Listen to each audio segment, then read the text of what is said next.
Have you ever understood every word in English, but when it was your turn to speak, your mind suddenly went completely blank? You knew the vocabulary.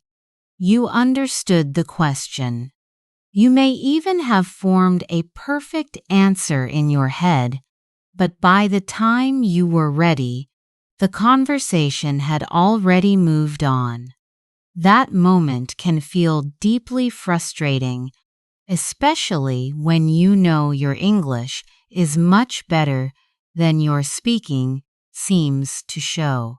This 90-minute dialogue podcast follows Muniba through realistic C1 C2 conversations that reflect the moments advanced learners often find difficult. Joining a discussion, expressing disagreement, telling a meaningful story, handling misunderstandings, and speaking naturally under pressure. It is designed for learners who understand English but still hesitate, translate in their heads, misconnected speech, or struggle to sound spontaneous in real conversations. Does that sound familiar, Emma? Welcome back to Talk Grow English. I'm Emma, and I'm so happy to be with you today. Get ready for an exciting lesson that will help you speak English with more confidence, fluency, and ease. Let's get started. In this lesson, we are not going to memorize isolated words and hope they magically appear when you need them. We are going to notice how ideas, emotions, and expressions move together in real speech. The rhythm is simple. First, listen to a natural exchange. Then pause mentally and ask yourself what you understood, what the speakers meant, and how their words connected. After that, you will answer a short question and shadow selected lines aloud. You do not need to speak perfectly on the first try. Your goal is to stay with the meaning, catch the rhythm, and gradually make the language feel available when you need it. And if you make a mistake while practicing, that is not a sign that you are failing. It is evidence that you are moving English from passive understanding into active speech. Think about a common situation at work. You walk into the kitchen or join a video call, and two colleagues are already discussing a new project. You understand their conversation, but you cannot find a natural moment to enter. You may think, should I wait? Should I say something clever? What if my grammar is wrong?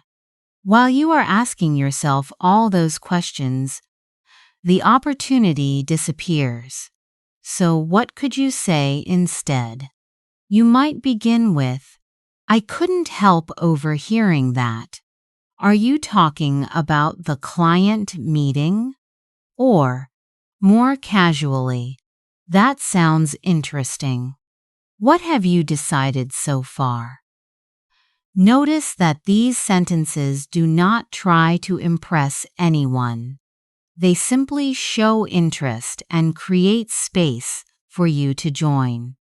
Natural communication often begins with a small, clear contribution.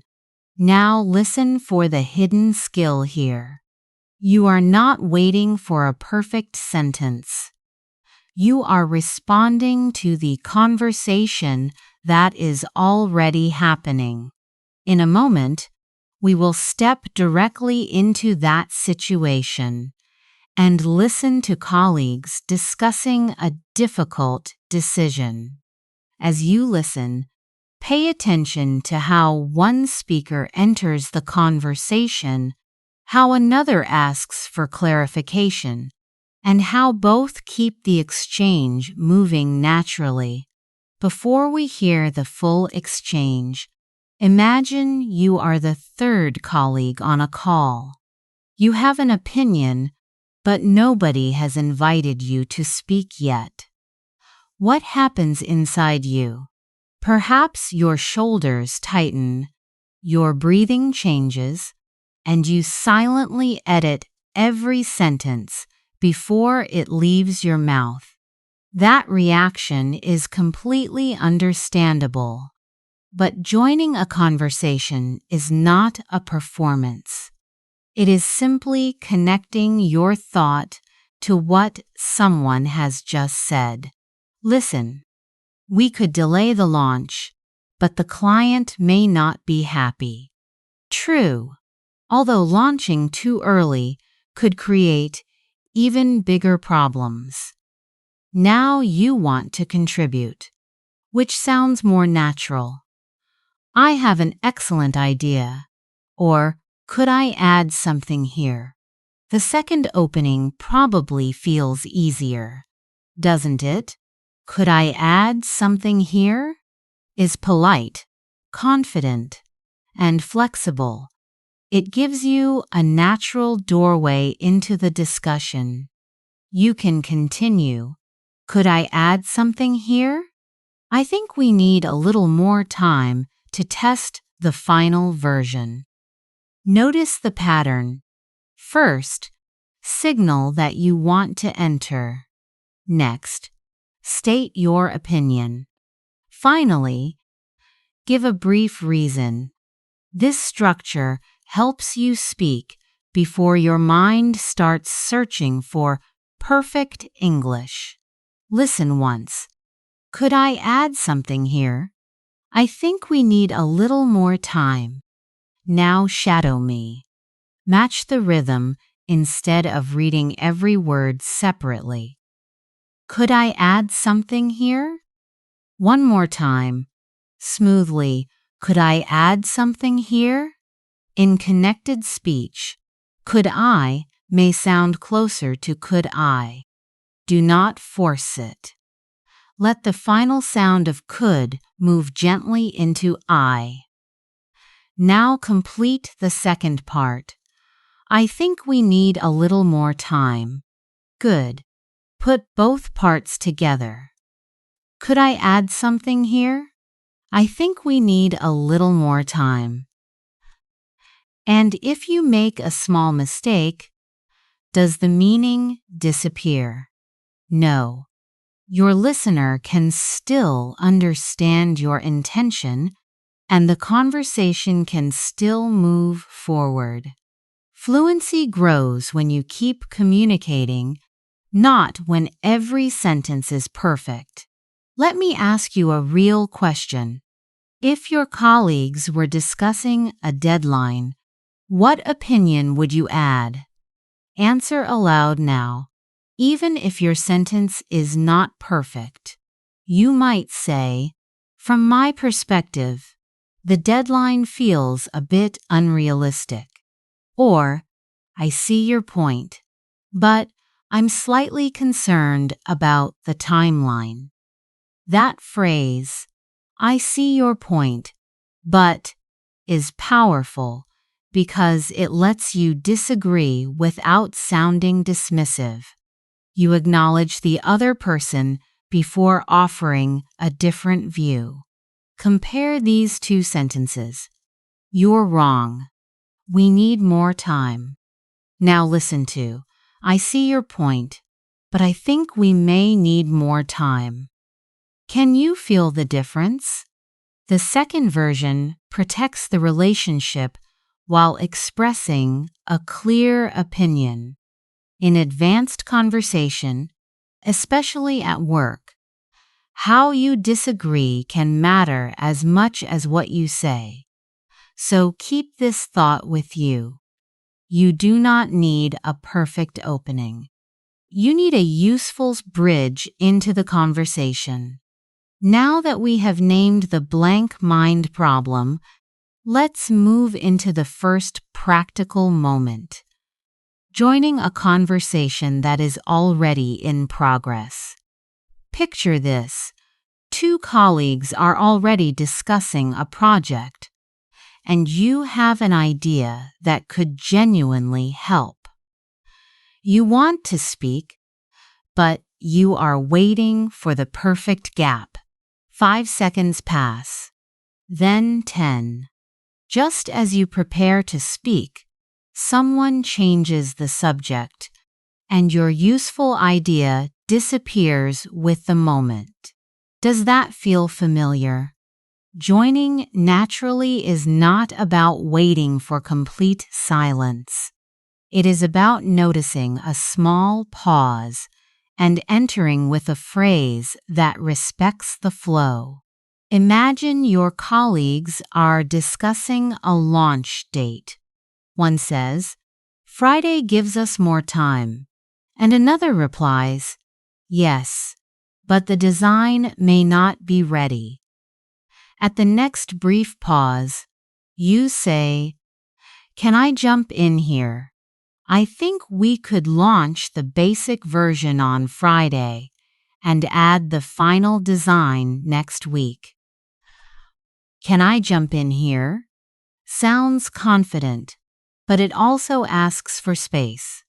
Your tone matters, so keep it warm and slightly rising. "Can I jump in here?" Now compare it with the textbook-style opening. "Excuse me, I would like to express my opinion." That sentence is correct, but in a lively workplace conversation, it can sound distant and overly prepared. A softer alternative is, "Can I add something here?" With a senior colleague or in a more formal meeting, this may feel especially respectful. Let's try another situation. Some friends are talking about visiting a crowded food festival, and one person mentions the long lines. You have had a similar experience, so you enter with, "That reminds me of something. I went last year, and the lines became much shorter after 7. Notice what this phrase does. "That reminds me of something." Connects your experience to what was already said, so you are contributing rather than suddenly taking over. And sometimes someone says exactly what you were thinking. That is the perfect moment for, "I was just about to say that." Try it with me. Slowly, "I was just about to say that." Now let it flow. "I was just about to say that." In natural speech, "was just" becomes lighter, and "about to" flows closely together.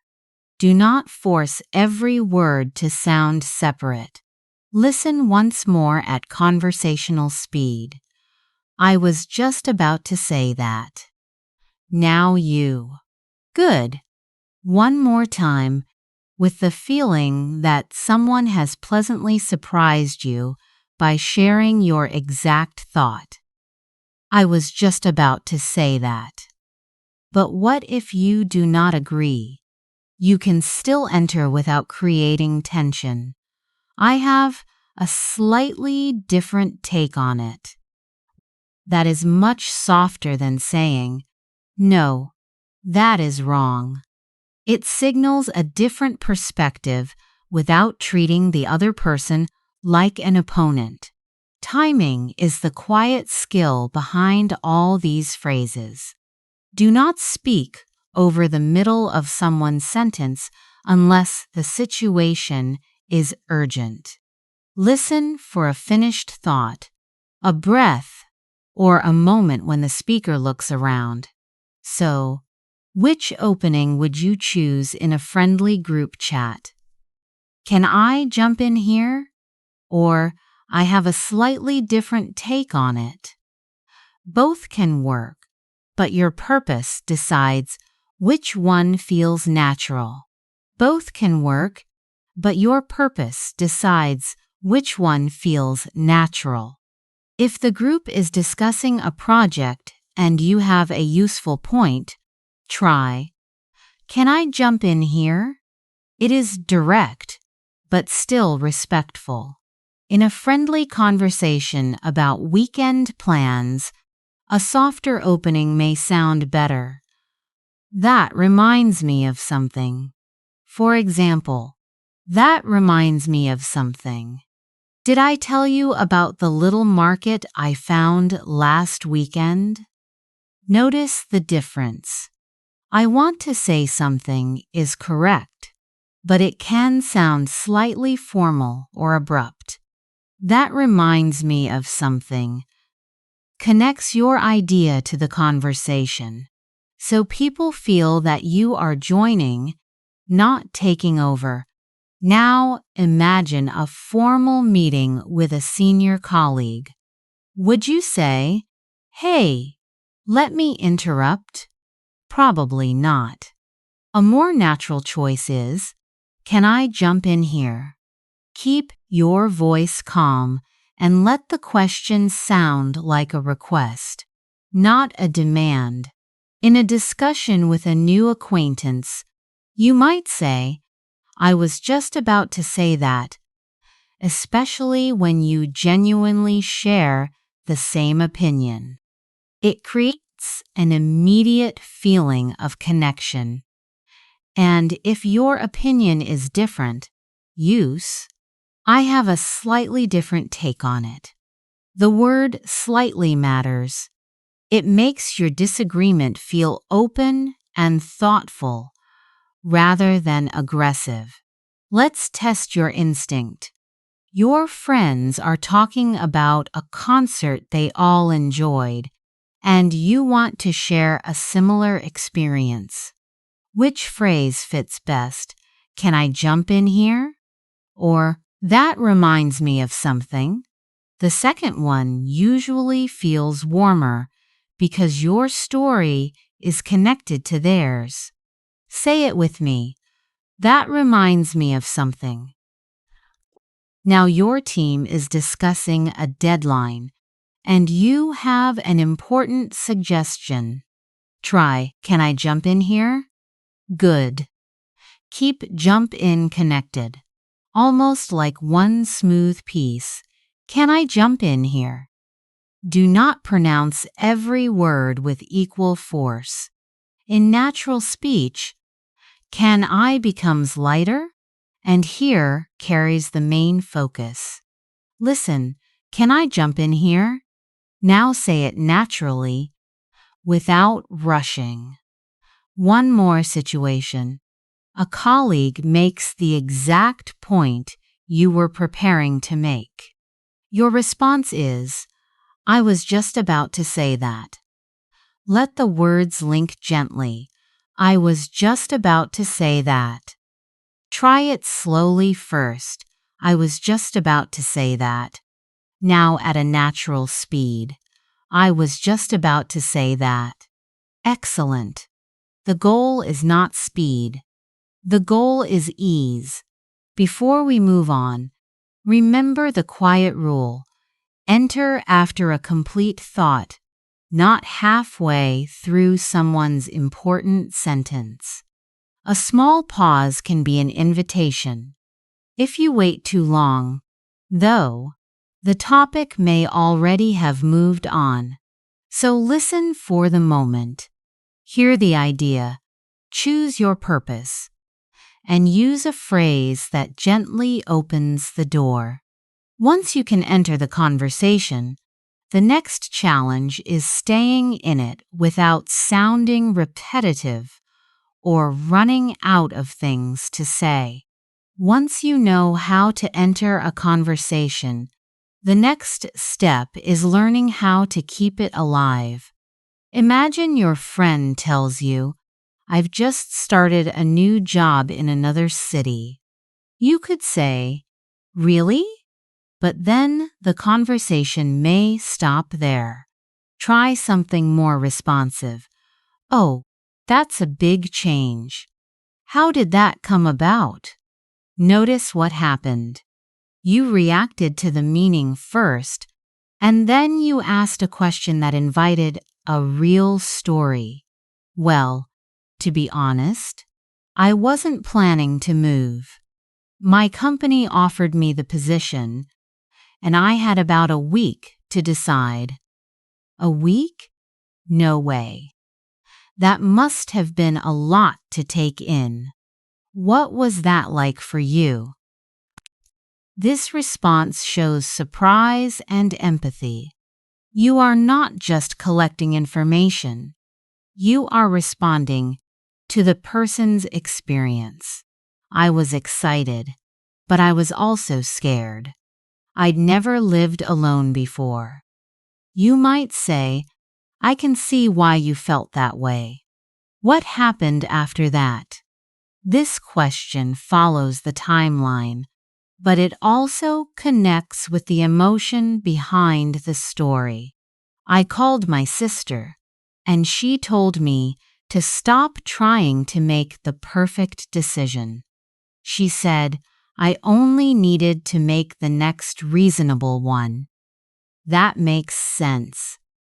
Sometimes we make a decision feel impossible because we expect ourselves to know exactly how everything will turn out. Listen to that reaction. It does not repeat the speaker's words, and it does not rush to give advice. It shows that you understood the idea. Now compare it with saying, "Really?" after every sentence. I moved to London. Really? I left my old job. Really? I didn't know anyone there. Really? The word is not wrong, but repeated too often, it sounds automatic. Use richer reactions instead. No way. That makes sense. I can see why you felt that way. Or, I hadn't looked at it from that angle. Each one gives the other person something to respond to. Let's practice. Think of a time you had to make a difficult decision. What was the decision, and what made it difficult? Take a moment. You can begin naturally with, well, to be honest, I had to decide whether to accept a new opportunity. Or say, let me think. I suppose the main thing was that I was afraid of making the wrong choice. These fillers and softeners make your answer sound thoughtful, not empty. They give you time while keeping the conversation moving. If someone asks, "Why did you choose that option?" You do not need a perfect, immediate answer. Try, "I'm not sure there was one single reason. I think I needed a change, and that opportunity came at the right moment." That answer explains more than "I just wanted to." It gives the listener a feeling, a reason, and a direction for the next question. So the conversation ladder is simple. React, ask, connect, and respond. React to the meaning. Ask with genuine curiosity. Connect with the emotion or idea, and respond with enough detail to keep the door open. Now let's climb that ladder in a real exchange, one step at a time, and notice how each response creates space for something deeper. Imagine a friend says, "I moved to another city for a new job, but the decision happened much faster than I expected." Instead of reaching for a prepared question, respond to what matters. That must have been a lot to take in. How did it all come about? Your friend might say, "Well, To be honest, the company offered me the position on a Monday, and they needed an answer by Friday. You could react with genuine surprise. No way. You only had 4 days to decide? Then gently clarify, was the time pressure the hardest part, or were you unsure about leaving your old life behind? That question shows careful listening. You are not changing the subject. You are helping the speaker explore what the experience really meant. The friend continues, I suppose the main thing was leaving my family. I wanted the job, but I felt guilty about moving away. A thoughtful response could be, I can see why you felt that way. You were excited about the opportunity, but accepting it also meant giving something up. Did you hear the connection? We did not offer advice too quickly. We first recognized the mixed emotion. Now ask, what was it like for you during those first few weeks? The friend answers, honestly, it was lonely at first. Then, one of my colleagues invited me to dinner, and things slowly began to change. You might say, that makes sense. One kind invitation can make a new place feel much less unfamiliar. What happened after that? Compare this with saying, really? 4 times. Really? Is not wrong, but if it becomes your only reaction, the exchange can feel automatic. Richer reactions reveal your perspective. No way communicates surprise. That makes sense, shows understanding. I hadn't looked at it from that angle, tells the speaker that their idea has affected you. Let's make this personal. Think of a change that initially felt uncomfortable, but eventually helped you grow. What happened, and when did your feelings begin to shift? Start softly if you need time. Let me think. I suppose the main thing was starting over in an unfamiliar environment. Then continue. At first, I kept comparing everything with my old routine. After a while, though, I became more open to the new experience. Here is another question. When someone tells you about a difficult choice, do you tend to offer advice, ask questions, or simply listen? A natural model answer could be, well, to be honest, I sometimes give advice too quickly. I'm learning to ask what the person needs before I assume they want a solution. That answer feels honest because it includes reflection, not just information. It also invites a response such as, I know what you mean, or I hadn't looked at it from that angle. So remember the rhythm: react, ask, connect, and respond. Let curiosity guide the question, and let empathy shape the reaction. But even a warm conversation needs more than good questions. Sometimes a simple answer cannot carry the full meaning, and you need to explain what you truly mean with clarity and nuance. Clarity does not mean making your idea smaller.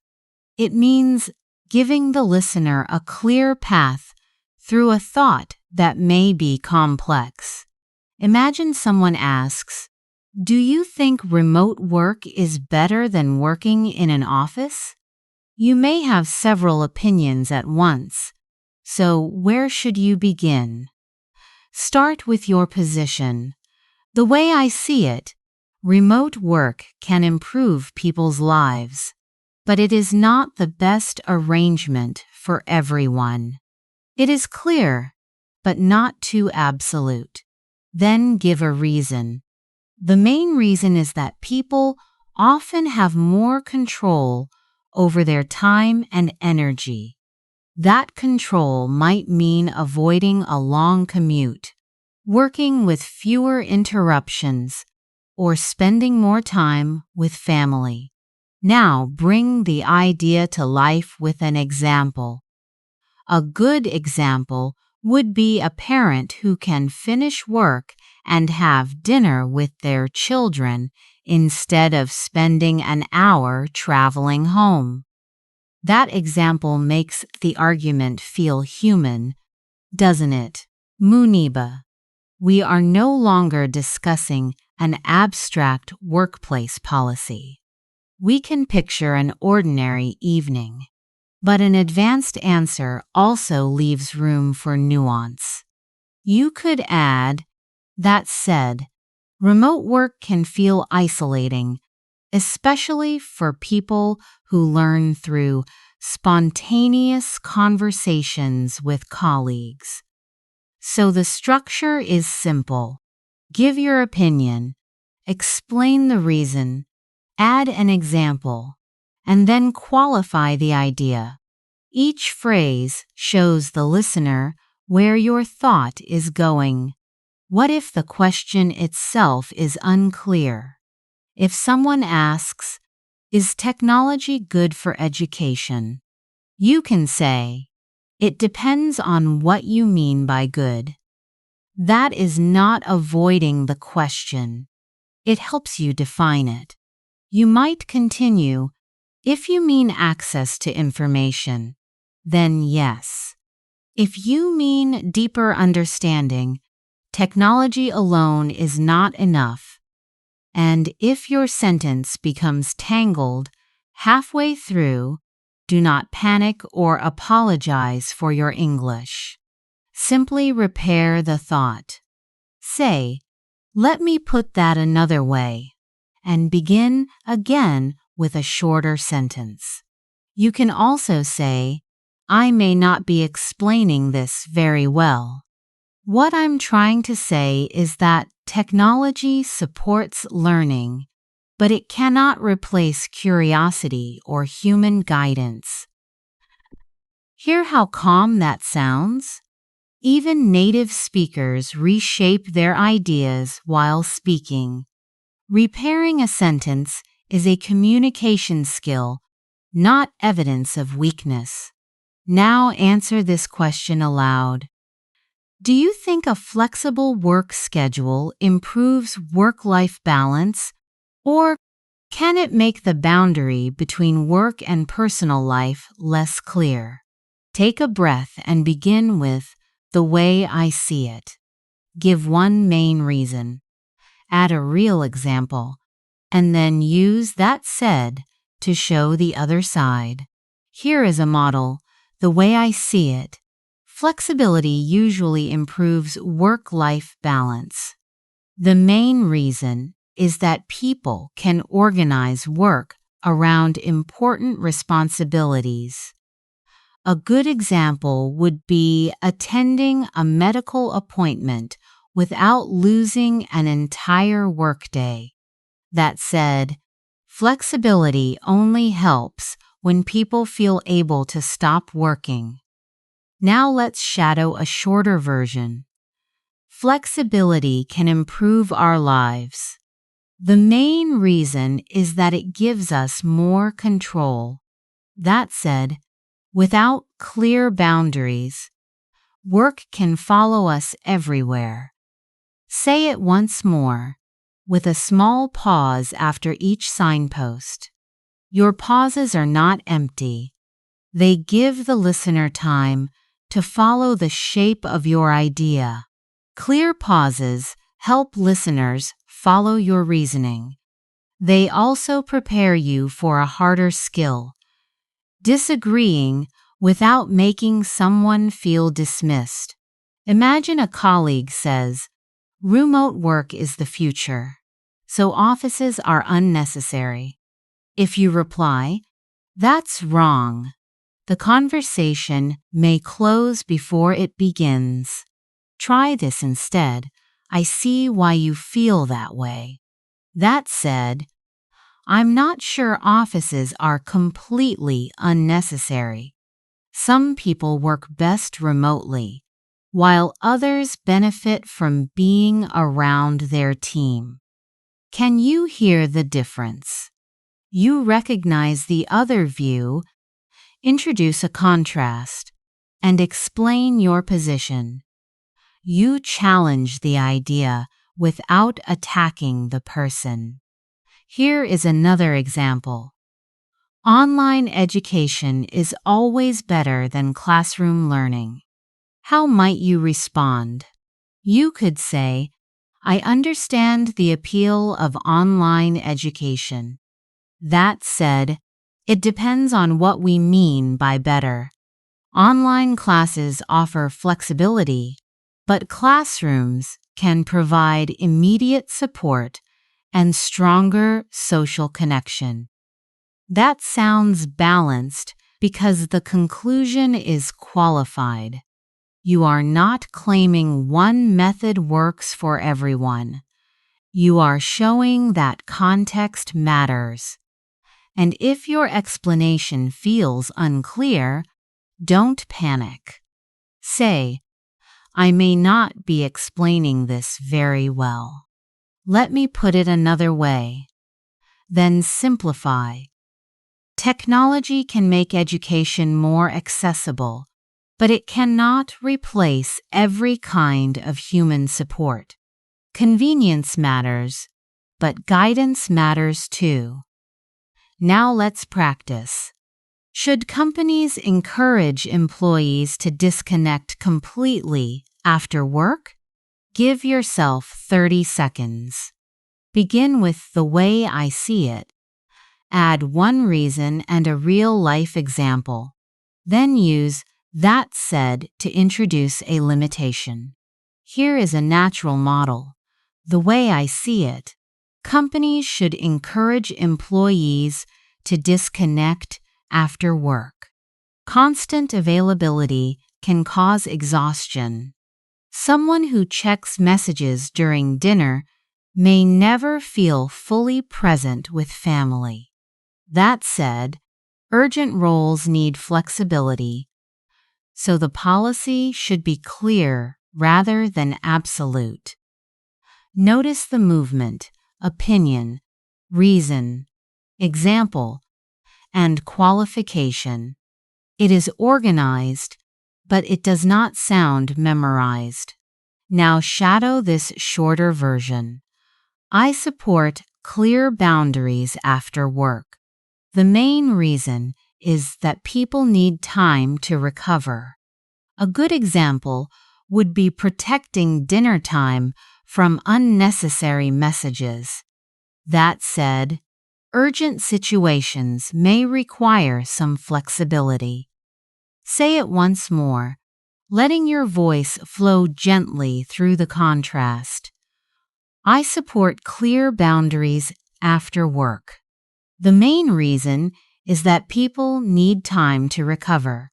That said, urgent situations may require some flexibility." When your ideas are clear, disagreement feels less threatening. You can speak firmly, leave room for another perspective, and keep the conversation respectful and human. And when another person sees that flexibility differently, the goal is not to win the argument. The goal is to challenge the idea without making the person feel challenged. Imagine you are discussing remote work with a colleague. They say, "Working from home makes people less connected and less productive." Your first response could be, "I see where you're coming from." This shows that you have listened before you disagree. Then add, "I'm not sure I completely agree." In my experience, people can stay connected when the team communicates clearly and meets regularly. Listen to the shape of that response. You acknowledge the other person, soften the disagreement, and then give your own view. You are not saying, "You're wrong." You are saying, "I understand your concern, but my experience leads me somewhere else." Muniba, what if the other person gives a strong example? Perhaps they say, "Our team used to have spontaneous conversations, but now everyone just sends messages." You could answer, "That's a fair point. Although I think the problem may be the way the team is working rather than remote work itself." Notice the word although. It creates a bridge. You accept part of the criticism, and then you gently introduce another explanation. You might also say, "I would look at it slightly differently." The real issue may be that we have not created enough opportunities for informal contact. This sounds thoughtful because you are not attacking the person or dismissing the concern. You are changing the angle. Another useful phrase is, "We may be focusing on different parts of the issue." One person may be thinking about productivity, while the other is thinking about belonging and team spirit. That sentence is powerful because it turns a conflict into a comparison of perspectives. Suddenly, both people can be right about something. Now listen to the difference in tone. "You're wrong" closes the door. "I wonder if there might be another way to look at it" leaves the door open. The words matter, but your voice matters too. A sharp, falling tone can make even polite words sound aggressive. A calm, slightly softer tone communicates curiosity rather than superiority. Try this sentence with me. "I'm not sure I completely agree." Let your voice remain open at the end, as if you are inviting a reply. Now add a reason. "I'm not sure I completely agree, because I've seen remote teams become more focused when expectations are clear." Your turn. Give one direct disagreement. You could say, "I don't agree that social media is always harmful." Now soften it. "I see where you're coming from, but I wonder if there might be another way to look at it." Finally, respond to criticism. Imagine someone says, "You're being unrealistic." You can say, "That's a fair point. I may be overlooking a practical difficulty, although I still think the idea is worth exploring." Feel how confident that sounds. You accept the possibility of being wrong without abandoning your position. Respectful disagreement is one form of confidence. The next form is being able to tell a story that people genuinely want to follow. And that kind of confidence does not mean winning every argument. It means staying present when the conversation becomes uncomfortable and making room for another person's perspective without losing your own. Let's try one more situation. Imagine your colleague says, "People should stop working from home. It makes teams less connected." Your first reaction might be, "That's not true. Working from home is better." But notice how quickly that answer closes the door. Try this instead. I see where you're coming from. Team connection can suffer when people rarely meet in person. Then add your qualification. At the same time, I would look at it slightly differently. The real issue may be how the team communicates, rather than where people work. Do you hear the difference? You are not attacking the person's opinion. You are separating the concern from the conclusion. Now imagine your colleague responds, but people need face-to-face contact. Online meetings are not the same. You could say, "That's a fair point," although regular contact does not always require everyone to be in the same office every day. This is a gentle counterargument. You agree with one part, then carefully challenge another part. That balance makes your response sound thoughtful instead of defensive.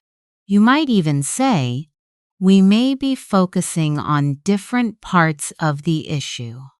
You're thinking about trust and connection, while I'm thinking about flexibility and concentration. That sentence is especially useful because it changes the question. Instead of asking, "Who is right?" you are asking, "What are we each noticing?" Now let's work with tone. Say, "You're wrong." The words are short, but the falling intonation can sound final, almost like a door being closed. Change it to, "I wonder if there might be another way to look at it." Keep your voice calm and open. Suddenly, disagreement sounds like an invitation to think together. Muniba, what if the other person becomes sharp and says, "You always complicate simple issues"? You can respond, "I understand why it might sound that way. I'm not trying to make the issue complicated. I'm trying to make sure we don't overlook an important detail." That response protects your position without returning the criticism. It also gives the other person a chance to step back. Your turn now. Give a direct disagreement about travel. Start with, "I don't agree that traveling alone is always lonely." Now soften it. "I'm not sure I completely agree.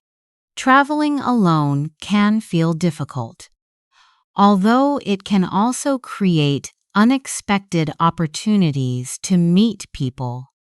Finally, imagine someone says, "You're being too sensitive."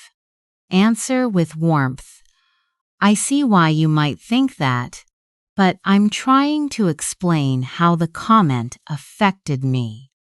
Notice what you just practiced. You disagreed directly, softened your challenge, and responded to criticism without becoming cold.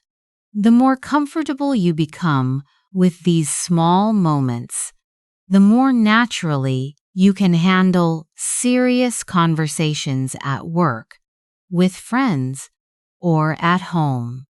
And when you can stay calm while expressing a different view, people are much more likely to listen when you begin telling the story behind your opinion. And when people listen to the story behind your opinion, they need more than the conclusion. They need to understand what happened, what you noticed, and why it mattered to you. So let's practice telling a story people can follow. Imagine this. You are traveling to an important meeting, and you arrive at the station just as your train is leaving. Before we continue, predict what happens next. Do you miss the meeting completely? Or does something unexpected happen? Here is the beginning. At first, I thought I had plenty of time. I was walking through the station, checking my messages, while the departure board was flashing with delays. Notice the background phrase, I was walking, and the board was flashing. The past continuous helps us describe what was happening around the main event. Then the story moves forward with the past simple. Suddenly, I heard the final announcement. I looked up, ran towards the platform, and watched the doors close. Can you feel the change? The past continuous creates the scene. The past simple moves the action forward. Now pause for a moment. What would you say next? Perhaps, I was furious, or I called my colleague and explained what had happened. As it turned out, the missed train was not the end of the story. My colleague answered the phone and said, "Don't panic. There's another way to get here." The strange thing was, I had been so focused on arriving perfectly that I had not considered any alternative. I found a bus, shared a seat with an elderly woman, and arrived 20 minutes late. You might be wondering, how can arriving late become meaningful? That is exactly where emotion makes a story memorable. The woman noticed my stress and asked, "Is everything all right?" I told her about the meeting, and she smiled. "Sometimes," she said, "the road changes because we need to notice something else." Before I knew it, I was telling a complete stranger about my work, my worries, and the fear of disappointing people. Her simple kindness calmed me down. Looking back, I still remember the missed train, but what stayed with me was not the frustration. It was the feeling that a difficult morning had quietly given me a human connection. Listen to how the tenses work together. I missed the train tells us the event. People were rushing around me gives us the background. I still remember that woman connects the past story to how I feel now. Try this sentence aloud. At first, I felt completely overwhelmed, but as it turned out, the problem led to an unexpected conversation. Now make it more vivid. Stress, completely overwhelmed. Then soften your voice on an unexpected conversation. That contrast helps the listener feel the change. One more time, with natural rhythm. At first, I felt completely overwhelmed, but as it turned out, the problem led to an unexpected conversation. Keep that structure in mind. Set the scene. Describe the event. Show your reaction. And end with what the experience meant to you. A clear structure helps people follow a story, but structure alone is not enough. Your listener also needs to feel how the experience changed from one moment to the next. Imagine meeting a friend at a cafe. 20 minutes pass. She is nowhere in sight, and your phone is silent. What would you assume? You might think, she forgot, or even, she is avoiding me. Notice how quickly the mind creates an explanation before it knows the facts. Listen to the opening. At first, I was annoyed because my friend had invited me to lunch, but she still hadn't arrived. I was sitting near the window, watching people come and go, and I was beginning to feel foolish. Can you hear how I was sitting and I was beginning create the background? The past continuous places us inside the scene and lets the tension build. Then the main event interrupts that background. Just as I was about to leave, a waiter came over and asked whether I was waiting for someone. What do you think happened next? You might guess that my friend had called the cafe. That would be reasonable, but the truth was simpler. She had been sitting in a quiet room upstairs. She had arrived early and assumed I knew where to find her. Neither of us had checked the full invitation. I had read only the time, while she had noticed only the cafe's name. One small assumption created 20 minutes of frustration. But before I knew it, we were laughing about how confidently we had misunderstood the plan. Looking back, I realized I had been ready to blame her before asking one calm question. That stayed with me because a simple question can prevent an unnecessary argument. Now let's trace the movement. I was sitting, sets the scene. A waiter came over, pushes the action forward. We were laughing, shows the result, and completes the emotional turn. Try that contrast aloud. At first, I was annoyed and embarrassed, but before I knew it, I was laughing with her. Stress, annoyed, and embarrassed.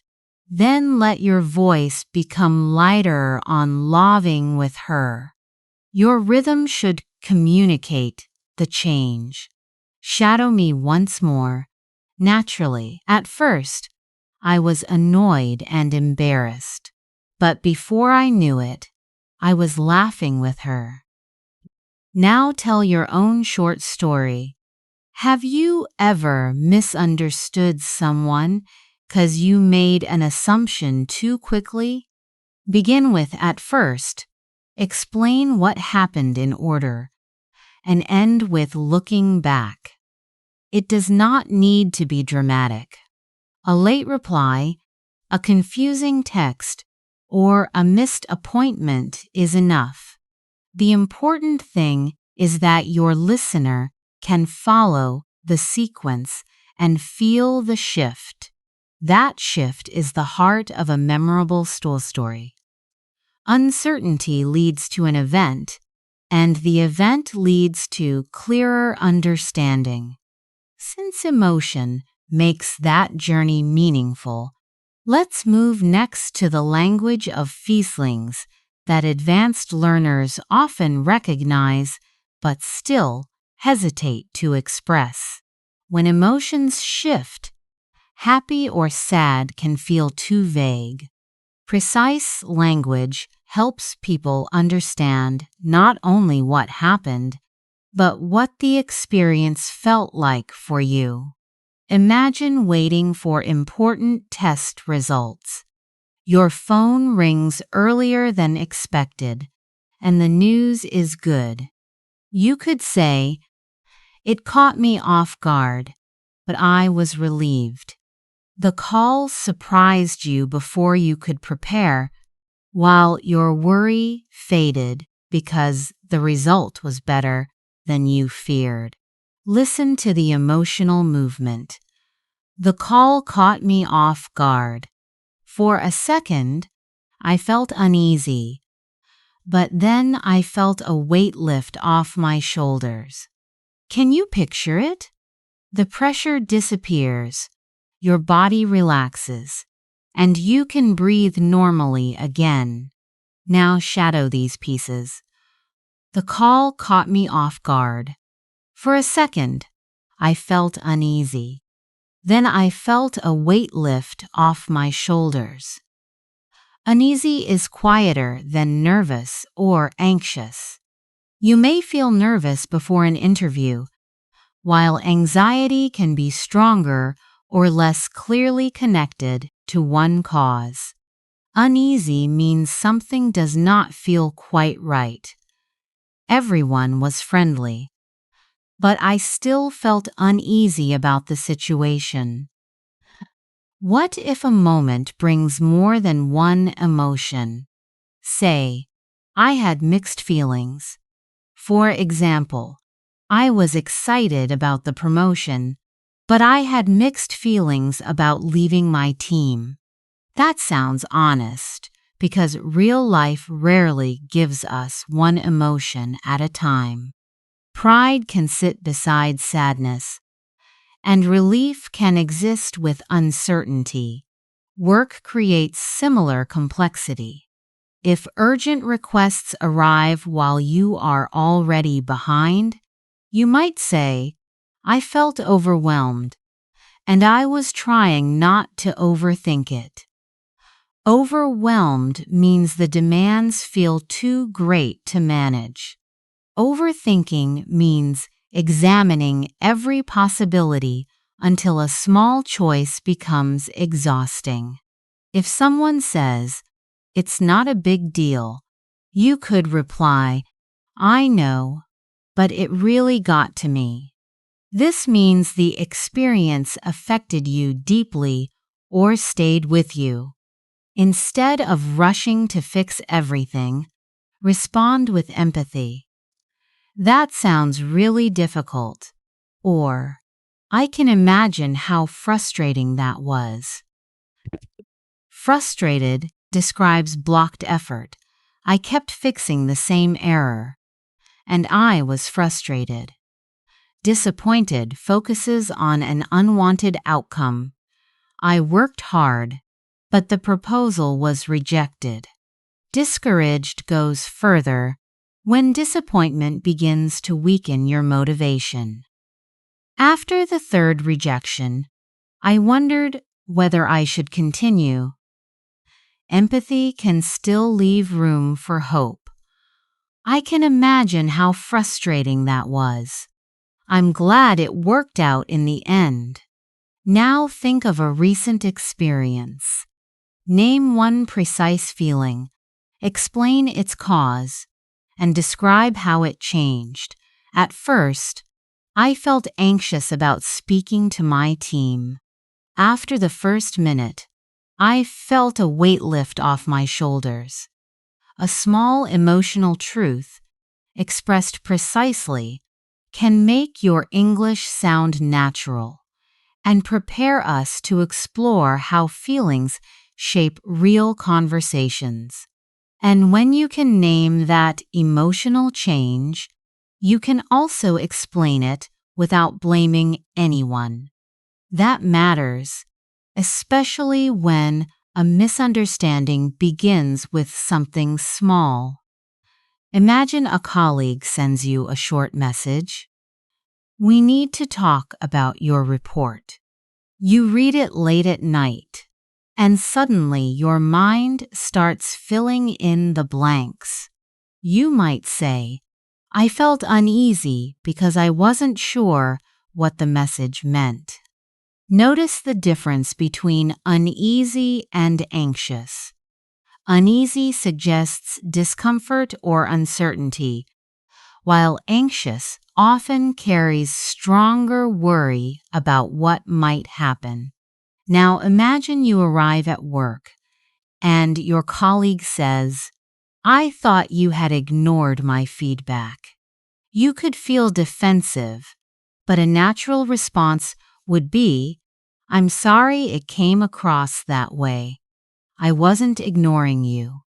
I was trying to understand how to revise the report. That sentence is powerful because it explains your intention without attacking the other person. You are not saying, "You misunderstood me." You are saying, "I can see how it looked, but that wasn't what I meant." Let's make the conversation more realistic. Your colleague says, "I sent the comments 2 days ago, and you didn't reply." You answer, "You're right. I should have acknowledged them. I was overwhelmed with another deadline, but I can understand why my silence was frustrating." Would you notice the balance there? Muniba, you accept your part, give context, and recognize the other person's feeling. You do not erase your own experience, but you also do not turn the conversation into a competition over who was more upset. A useful phrase is, "I can see why you felt that way." It does not always mean you agree with every detail. It means you understand how the situation appeared from the other person's point of view. You can then add, "At the same time, I'd like to explain what happened from my side." This creates space for your perspective without making the other person feel dismissed. Try this pattern with me. "I can see why you felt that way. At the same time, I'd like to explain what happened from my side." Keep the rhythm smooth and connect why you naturally, why you felt that way. Now answer silently. Someone says, "You seemed cold during the meeting." How might you respond? Perhaps, "I'm sorry I gave that impression. I was nervous about the decision, not upset with you." That response is more precise than simply saying, "I wasn't cold." It names the real feeling and removes the false meaning attached to your behavior. If the misunderstanding has already hurt someone, you might say, "I didn't realize how that sounded, and I'm sorry. It wasn't my intention to make you feel unimportant." This sounds sincere because it acknowledges impact, not only intention. And if you are the one who feels hurt, try saying, "When I didn't hear back, I started to feel dismissed. I may have read too much into it, but that's how it affected me." The phrase, "I may have read too much into it," shows honesty without abandoning your feelings. Emotions become useful when they help us connect, not when they become weapons. So remember, describe what happened, name the feeling, explain the meaning you gave it, and leave room for another explanation. In the next part, we'll take that same awareness into a real misunderstanding and practice keeping the connection strong while the meaning is being clarified. And that awareness becomes especially valuable when a simple misunderstanding starts to change the direction of a conversation. Imagine this. You agreed to meet a colleague on Thursday morning, but they send you a message saying, "Let's move it to Friday." You read it quickly and assume they mean Friday morning. On Friday afternoon, they call and say, "I thought we were meeting at 3. You feel confused, perhaps even a little frustrated. But instead of saying, "What? That makes no sense," try a calmer repair. "Sorry, I may have misunderstood. I thought you meant Friday morning." Notice what happened there. You did not accuse the other person of being unclear. You simply explained your understanding and left space for correction. That small choice can completely change the emotional temperature of the exchange. The other person might answer, "Oh, I'm sorry. I should have been clearer. I meant Friday afternoon." And you could say, "No problem." Just to clarify, are we meeting at 3? Then, just to clarify, is useful when you want to confirm the exact meaning. It is not quite the same as asking someone to repeat themselves. If you did not hear the words, you might say, "Sorry, could you say that again?" Or, "Would you mind repeating the last part?"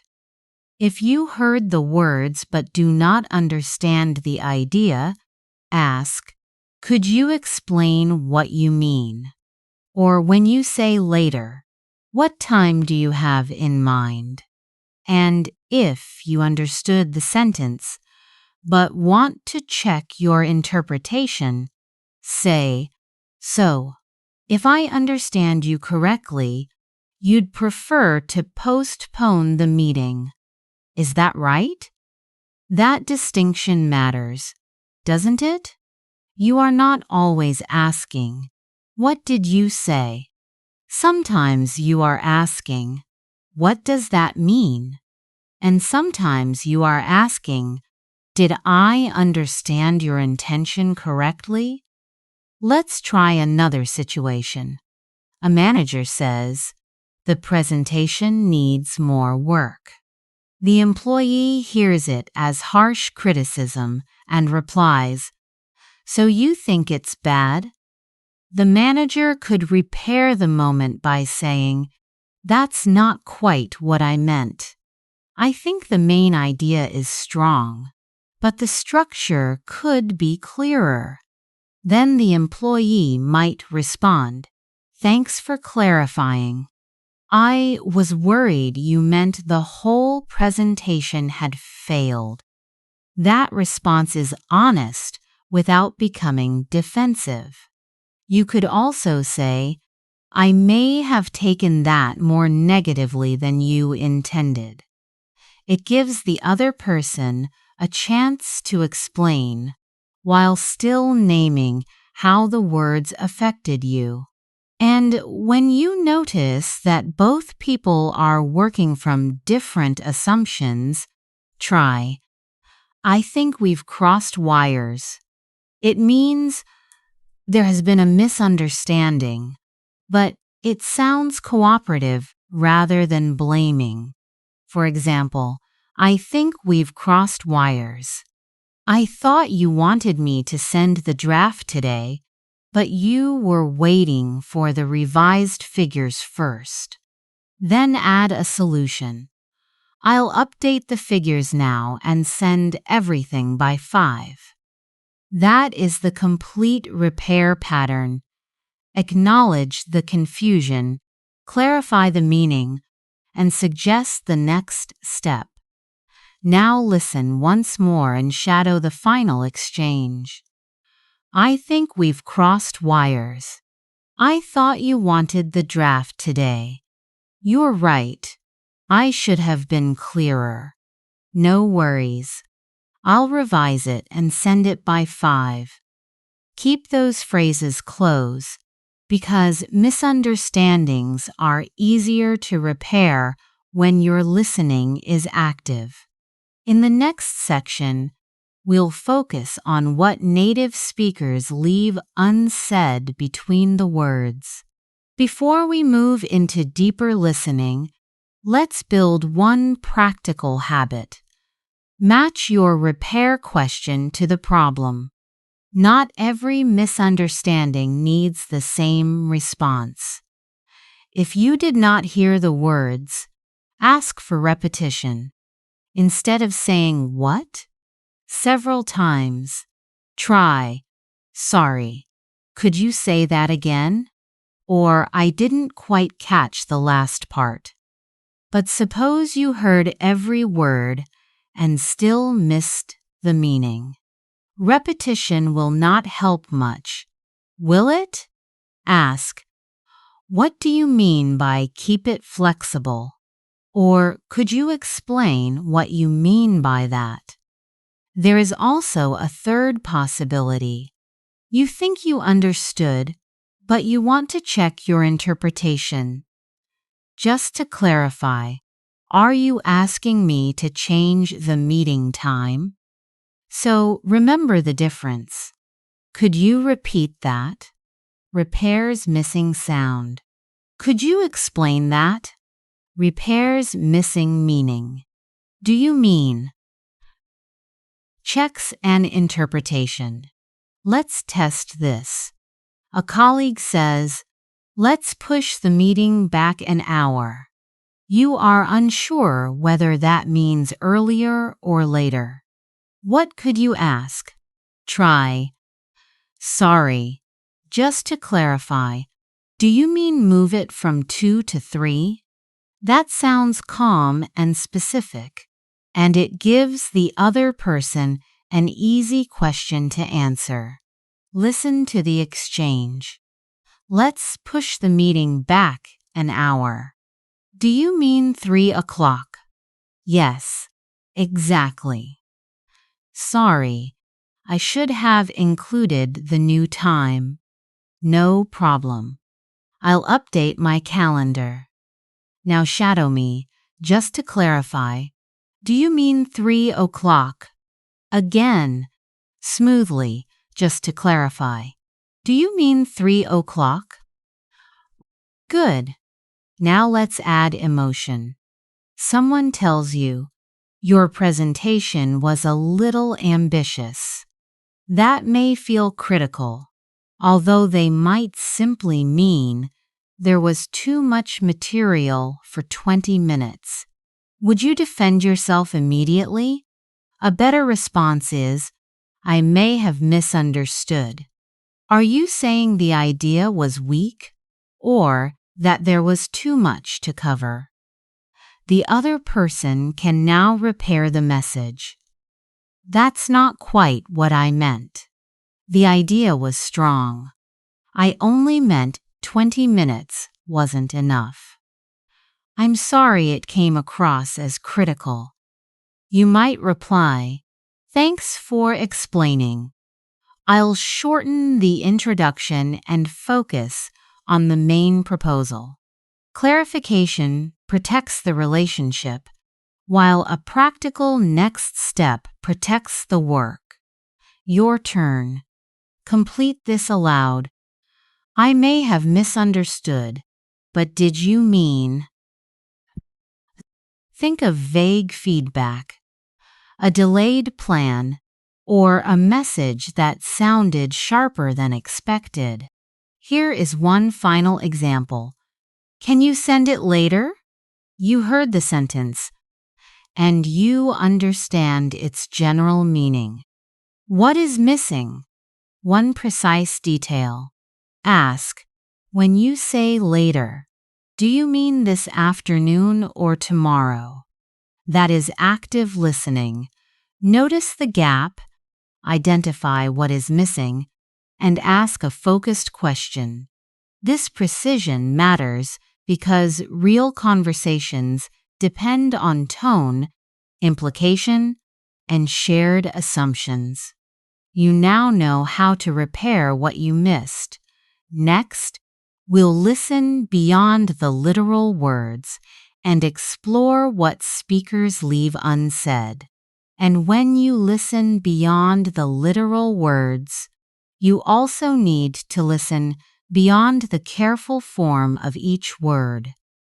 In real conversation, words connect, weaken, and sometimes almost disappear.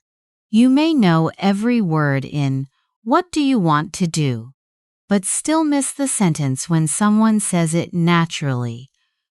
Wadaya wanna do. Don't worry if that sounds surprising. The speaker has not changed the meaning. They have changed the rhythm. Listen for the strong words first, want and do. The smaller words become lighter. What do you can sound like wadaya, and want to often becomes wanna. Now predict the phrase. If a friend says, "We have the whole afternoon free," wadaya wanna do? What clear sentence is hidden inside that sound? Say it aloud. What do you want to do? Now say the natural version. Wadaya wanna do? Again, but this time, imagine you are genuinely curious about your friend's plan. Good. The goal is not to speak carelessly. The goal is to recognize the shape of natural speech and then use it with control. Let's move to a common workplace question. Did you get a chance to look at it? In careful speech, every word is visible. In conversation, it may sound closer to, "Gee, get a chance to look at it?" Did you hear how "did you" joins together? It can sound like "did ya," and "to" becomes weak, almost just "t." Imagine your colleague sent you a proposal yesterday. They ask, "Get a chance to look at it?" Are they accusing you of ignoring it? Not necessarily. The context and tone matter. They may simply be checking whether you had time. You could answer, "Not yet, but I'll read it this evening." Now listen for the familiar phrase in this shorter reply. "I should have told you earlier." In natural speech, it may become, "I should have told you earlier." Should have is often reduced to shoulda. The meaning is not only about the past. It often carries regret or responsibility. If someone says, "I should have told you earlier, but the meeting was moved," you can hear a small apology inside the rhythm. The words are compressed, but the feeling is still there. Your turn. Say the careful form first. "I should have told you earlier." Then the conversational form. "I should have told you earlier." Finally, say it with honest regret, without making the sentence dramatic. One more phrase will test your prediction skills. "I'll have to think about it."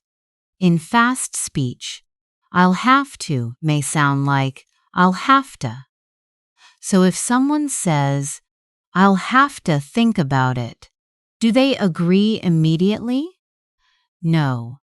They are asking for time before deciding. That distinction is important because connected speech can hide familiar words, but context reveals the speaker's intention. Listen again. "Would you like to join us this weekend?" "I'll have to think about it." Now answer as the listener, "Sure. Take your time. Let me know by Friday." You are not just hearing sounds now. You are predicting phrases, reading the context, and noticing the emotion beneath the compressed form. Next, we'll take these same lines through 3 shadowing stages: careful, conversational, and emotionally natural. Let's begin with the careful stage, where every word is clear and unhurried. Listen first. "What do you want to do?" Now repeat it slowly. "What do you want to do?" Keep the words separate enough to notice them, but do not make your voice robotic. Next comes the conversational stage. Wadaya wanna do. The sounds move together, and want to becomes wanna.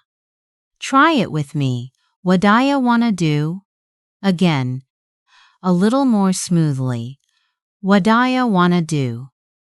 Now make it emotionally natural. Imagine that your plans were suddenly canceled and you are open to another idea. So, what do you want to do? Did you hear how the question sounded more relaxed? Natural speech is not only faster, it carries attitude through rhythm, stress, and tone. Let's use our second line. Careful. Did you get a chance to look at it? Conversational. Did you get a chance to look at it? Notice that did you blends into didja, while the important words chance and look remain strong. Now imagine you sent a colleague a document yesterday. You want an answer, but you do not want to pressure them. Hey, did ya get a chance to look at it? Your turn. Keep the beginning light, then place gentle stress on chance and look. Here is a quick listening prediction. You hear, did ya get a chance? What familiar words are hiding inside did ya? They are did you. And even before the sentence is finished, the context helps you predict that someone is asking whether an action has been completed. Let's continue with regret. Careful. I should have told you earlier. Conversational. I should have told you earlier. The word have becomes weak, but the meaning does not change. Emotionally natural. I should have told you earlier. I'm sorry. Let your voice fall gently. The regret should sound sincere, not rehearsed. One last sequence. Careful. I will have to think about it. Conversational. I'll have to think about it. Now give it a thoughtful, slightly uncertain feeling. I'll have to think about it. That short hesitation helps the listener understand that you are not ready to decide. Let's combine all four phrases at a natural pace. What do you want to do? Did you get a chance to look at it? I should have told you earlier. I'll have to think about it. Repeat the sequence once carefully, once conversationally, and once as if each sentence belongs to a real moment in your life. If the sounds still feel difficult, that is completely normal. Your ears are learning to recognize patterns that written English rarely shows you. And there is a useful shift happening here. When you recognize connected speech, conversations stop sounding like one long blur. But hearing the rhythm is only half of the skill. When you begin controlling that rhythm in your own voice, other people can understand you more easily too. Let's give that blur a clearer shape. Natural English is not only about connected sounds, it also depends on rhythm, stress, pauses, and the way your voice rises or falls. Listen to this. I thought we were meeting on Friday. The words do not change, but the stress can completely change the message. Stress I thought we were meeting on Friday. Now you are contrasting your understanding with someone else's. Can you feel that slight disagreement? Now stress meeting. I thought we were meeting on Friday. Suddenly, you sound surprised that the meeting may have been canceled or changed. And if Friday is strongest, I thought we were meeting on Friday. The day becomes the problem. Not Thursday, not next week, but Friday. That is a powerful shift, isn't it? One sentence can carry three meanings because stress guides the listener toward what matters most. This is why correct grammar may still sound unclear when every word has equal weight. Advanced speaking is not mainly about rare vocabulary. It is about directing attention. Imagine you are arranging plans with a busy friend. Say, I can meet after work, but I may need to leave early. It feels long as one block, so let's divide it into thought groups. I can meet after work, but I may need to leave early. 2 breaths, but one complete idea. Try it again. Give energy to meet, work, need, leave, and early. Let the smaller words stay light.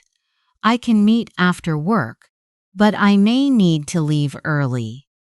Did that feel easier? When every word is strong, the sentence sounds heavy. With contrast and space, your listener can follow without effort. Here is another real-life example. We should finish the report first, then talk about the presentation. Stress report, and you make the priority clear. Now pause after first. We should finish the report first, then talk about the presentation. If you emphasize presentation, you may be gently bringing the conversation back on track. Let's add intonation. A friend asks, "Are we still leaving at 6?" A genuine yes or no question usually rises slightly at the end. Your turn. Are we still leaving at 6? Keep it curious, not dramatic. Now answer calmly, I'm not sure. Something came up at work. Notice the pause after sure. It gives your uncertainty room to sound honest rather than abrupt. To change the plan politely, ask, could we push it back a little? Let your voice rise gently because you are checking whether the change is acceptable. Now shadow the full exchange. Are we still leaving at 6? I'm not sure. Something came up at work. Could we push it back a little? If your rhythm feels uneven, that is normal. Your mouth, breath, and ear are learning to move together, and repetition builds that coordination. Before you speak, mark the words carrying the message. I can join the call, but I'll probably be 10 minutes late. Which words stand out to you? Join, call, probably, 10 minutes, and late. Now shape 2 thought groups. I can join the call, but I'll probably be 10 minutes late. Say it once more with a relaxed breath and clear stress. That is what we will build on next, not faster English, but English that naturally leads the listener from one idea to the next. That is what we will build on next, not faster English, but English that naturally leads the listener from one idea to the next. Listen to this short exchange about tomorrow's plan. Are we meeting at 9? Or has the schedule changed? If you stress 9, you are checking the time. If you stress changed, you are asking about the plan itself. The words stay the same, but the focus changes the meaning. Now hear the reply. We're still meeting at 9, but I may need to leave early. Notice the two thought groups. We're still meeting at 9, but I may need to leave early. The first group confirms the plan. The second adds an unexpected change. Do not give every word equal force. Let still, 9, may, leave, and early carry the message. Try the flat version first. We're still meeting at 9, but I may need to leave early. It is understandable. But each word sounds almost equally important. Now make it natural.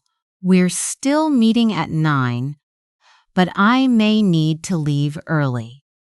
Give the first group a steady fall, then let your voice rise slightly on but, because the next idea is coming.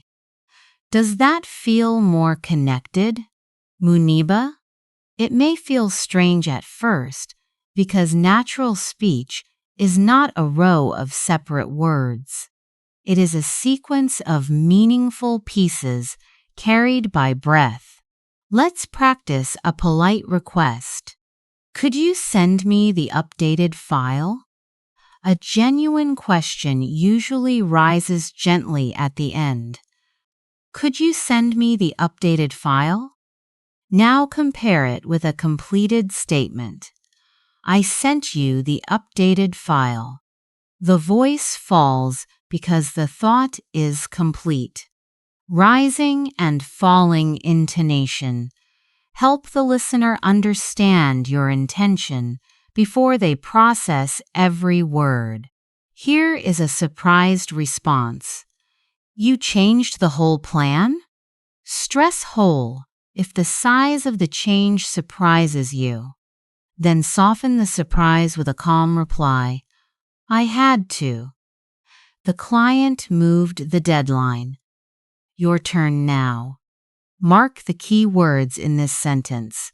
I can join the call, but I might not be able to stay until the end. Which words would you highlight? A clear answer could be, I can join the call, but I might not be able to stay until the end. Shadow it slowly. Breathe at the slash. Stress the key words and allow the smaller words to move more lightly. If you lose the rhythm, do not restart with frustration. Take the sentence in two parts. I can join the call. Then, but I might not be able to stay until the end. Put the parts together only when your breath feels comfortable. One final challenge, say, I thought we had more time, but something came up. Let thought, more time, and came up stand out. That small change in rhythm can make your English sound thoughtful, clear, and ready for real conversation. Once your speech has a natural rhythm, you can use the same control to sound more confident in professional situations. That confidence matters most when practice becomes a real meeting. Your English must be clear and professional, but it should still sound human. Imagine your team is launching a website and the project is already a week late. The manager asks, where do we stand on this? Does that sound like blame? Not necessarily. It simply means, what is the current situation? Try it with calm, steady stress. Where do we stand on this? You could answer, we've completed the design, but testing is taking longer than expected. Honest, direct, and not dramatic. Then the manager asks, thanks for the update. What's causing the delay? This is where people often become defensive. What would you say? Try. The main thing holding us back is the payment system. We found an issue affecting mobile users, and we don't want to release it until it's stable. I like that response because it names the problem and shows responsibility. You are not making excuses. You are explaining why the delay matters. The manager replies, I understand. My concern is that the launch date is tied to our new campaign. The pressure is clear, yet nobody is being attacked. Before suggesting a solution, acknowledge that pressure. That makes sense, and I know the timing matters. It is short, but it can soften the whole conversation. Now suppose the original plan is no longer realistic. Instead of saying, that won't work, ask, could we explore another option? Why is that more effective? Because could we explore invites collaboration. It opens a door instead of forcing a decision. Then make your proposal specific. We could launch the main pages on Friday and add the payment feature once testing is complete. The manager might ask, would that create a confusing experience for customers? That is a fair concern, so do not rush to defend yourself. You could say, it might, unless we make the first release informational only. I can't promise it will solve every concern, but it would keep the campaign moving. Did you notice the confidence inside that uncertainty? It might, and I can't promise do not sound weak. They show that you are precise about what you know. If the manager responds, that sounds workable. Can you confirm the revised timeline today? Your next task is to remove ambiguity. Say, yes, I can do that by 3. Let's agree on the next step. I'll confirm the timeline, and you'll check whether the campaign can begin without the payment feature. Now responsibility is clear. The language stays warm, and the meeting ends with a practical plan instead of vague agreement. Let's shadow the sequence. Where do we stand on this? The main thing holding us back is testing. Could we explore another option? That sounds workable. Let's agree on the next step. Repeat it once more. Sound warm when acknowledging the concern, firm when proposing a solution, and clear when confirming the action. One final challenge. An urgent client request changes your priorities. How can you explain that without making this project sound unimportant? Try. The project still matters, but our immediate priority has shifted. I'd like to protect the quality of the work while adjusting the schedule responsibly. That is the balance to remember. Respect the work, explain the change, and offer a responsible way forward. That is what makes professional English feel genuinely human.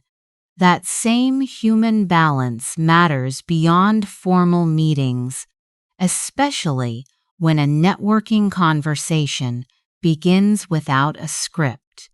Imagine someone asks, so, Muniba, what kind of work do you do? I could give my job title and stop, but that may close the conversation. A better answer is, I help adult learners build confidence in spoken English, especially in real life and workplace situations. Do you notice the difference? It is specific without being overloaded, and it gives the listener an easy way to respond. That sounds rewarding. What do your learners struggle with most? I might say, many understand English well, but hesitate when they need to respond quickly. I help them turn passive knowledge into natural speech. Then I bring the focus back to them. How about you? What led you into your field? That feels warmer than, "What is your job?" because it invites a story, not just a title. Suppose they say, "I work in product design. I started in engineering, but gradually became more interested in how people use technology." I could respond, "That's an interesting shift. Was it difficult to move from engineering into design?" The pattern is simple. Acknowledge one specific detail, then ask a genuine follow-up question. Networking becomes easier when you stop trying to impress people and start trying to understand them. But what if you need to leave without sounding dismissive? Try, "I've really enjoyed hearing about your experience. I'm going to get some coffee before the next session, but I hope we can continue this conversation later." Or say, "It was lovely meeting you. I should go and find my colleague, but I'd be happy to stay in touch." Both endings are clear and warm. Value the connection. Explain your exit briefly, and leave the door open. Let's shadow the key lines. I help adult learners build confidence in spoken English. How about you? What led you into your field? Again, with natural curiosity. That's an interesting shift. Was it difficult to move into design? Now practice the exit. I've enjoyed hearing about your experience. I need to head to the next session, but I hope we can continue this later. Here is your 1-minute speaking task. Think of a workplace problem, real or imaginary, and summarize it in 2 sentences. We're slightly behind schedule, and the approval process is holding us back. Next, suggest a solution. Could we explore another option, such as temporary approval from the department lead? Then invite an opinion. That seems workable from my side, but what do you think? Build your own response now. Keep it under 1 minute. And remember, clarity matters more than complicated vocabulary. Professional confidence is not only about explaining problems or keeping conversations flowing. It also means protecting your time and energy when a request is unreasonable. Saying no at work can feel risky, I know. So next, we'll explore how to set a clear boundary while preserving trust and respect. And that boundary begins with a simple truth. Saying no does not have to sound cold, defensive, or unkind. Imagine that a colleague approaches you late in the afternoon and says, "Could you take on this extra report? I need it by tomorrow morning." Your first instinct might be to say, "Oh, I'm so sorry. I wish I could, but I'm really busy. And I have so many things to finish. Maybe I could try, although I'm not sure. Can you hear the uncertainty there? The words are polite, but the boundary is weak. Your colleague may hear maybe instead of no. A calmer response would be, I appreciate you asking, but I can't commit to that right now. I need to protect some time for the work already on my plate. That sounds firm, yet it still feels warm. You acknowledge the request, state your limit, and give a brief reason without defending every detail of your schedule. Let's break that structure into 3 natural steps. First, acknowledge. I appreciate you asking. Second, state the limit. I can't commit to that right now. Third, offer an alternative if one is genuinely possible. For example, you could add, I could review the final draft tomorrow afternoon, or could we look at a later date? Notice the important word genuinely. You do not need to offer an alternative if doing so creates another problem for you. Now listen again at a natural pace. I appreciate you asking, but I can't commit to that right now. Shadow me, keeping your voice steady rather than apologetic. I appreciate you asking, but I can't commit to that right now. One more time, with the connected sound in but I appreciate you asking, but I can't commit to that right now. Good. A respectful no is not a long explanation.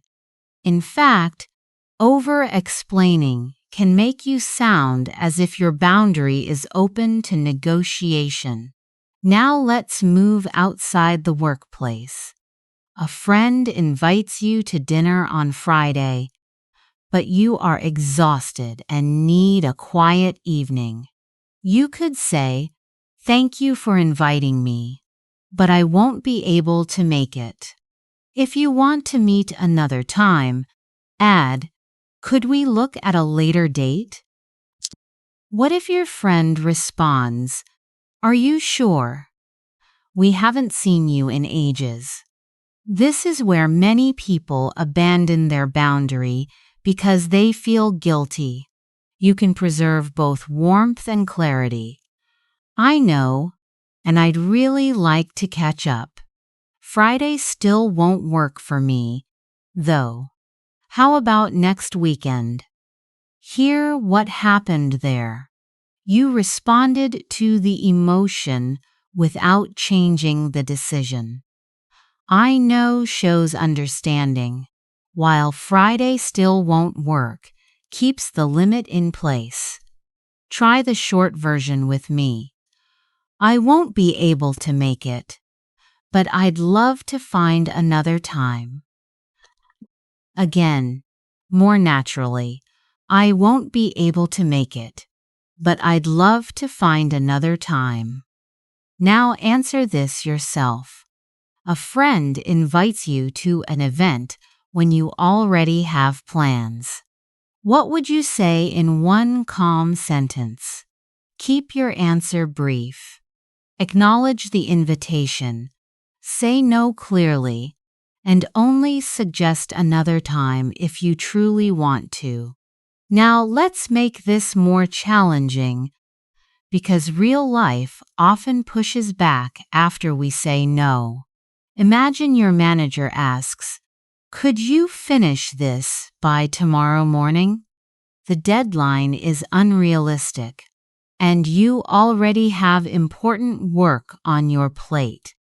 A weak reply might be, I'm so sorry. I don't know. Maybe I can try, but I'm really busy.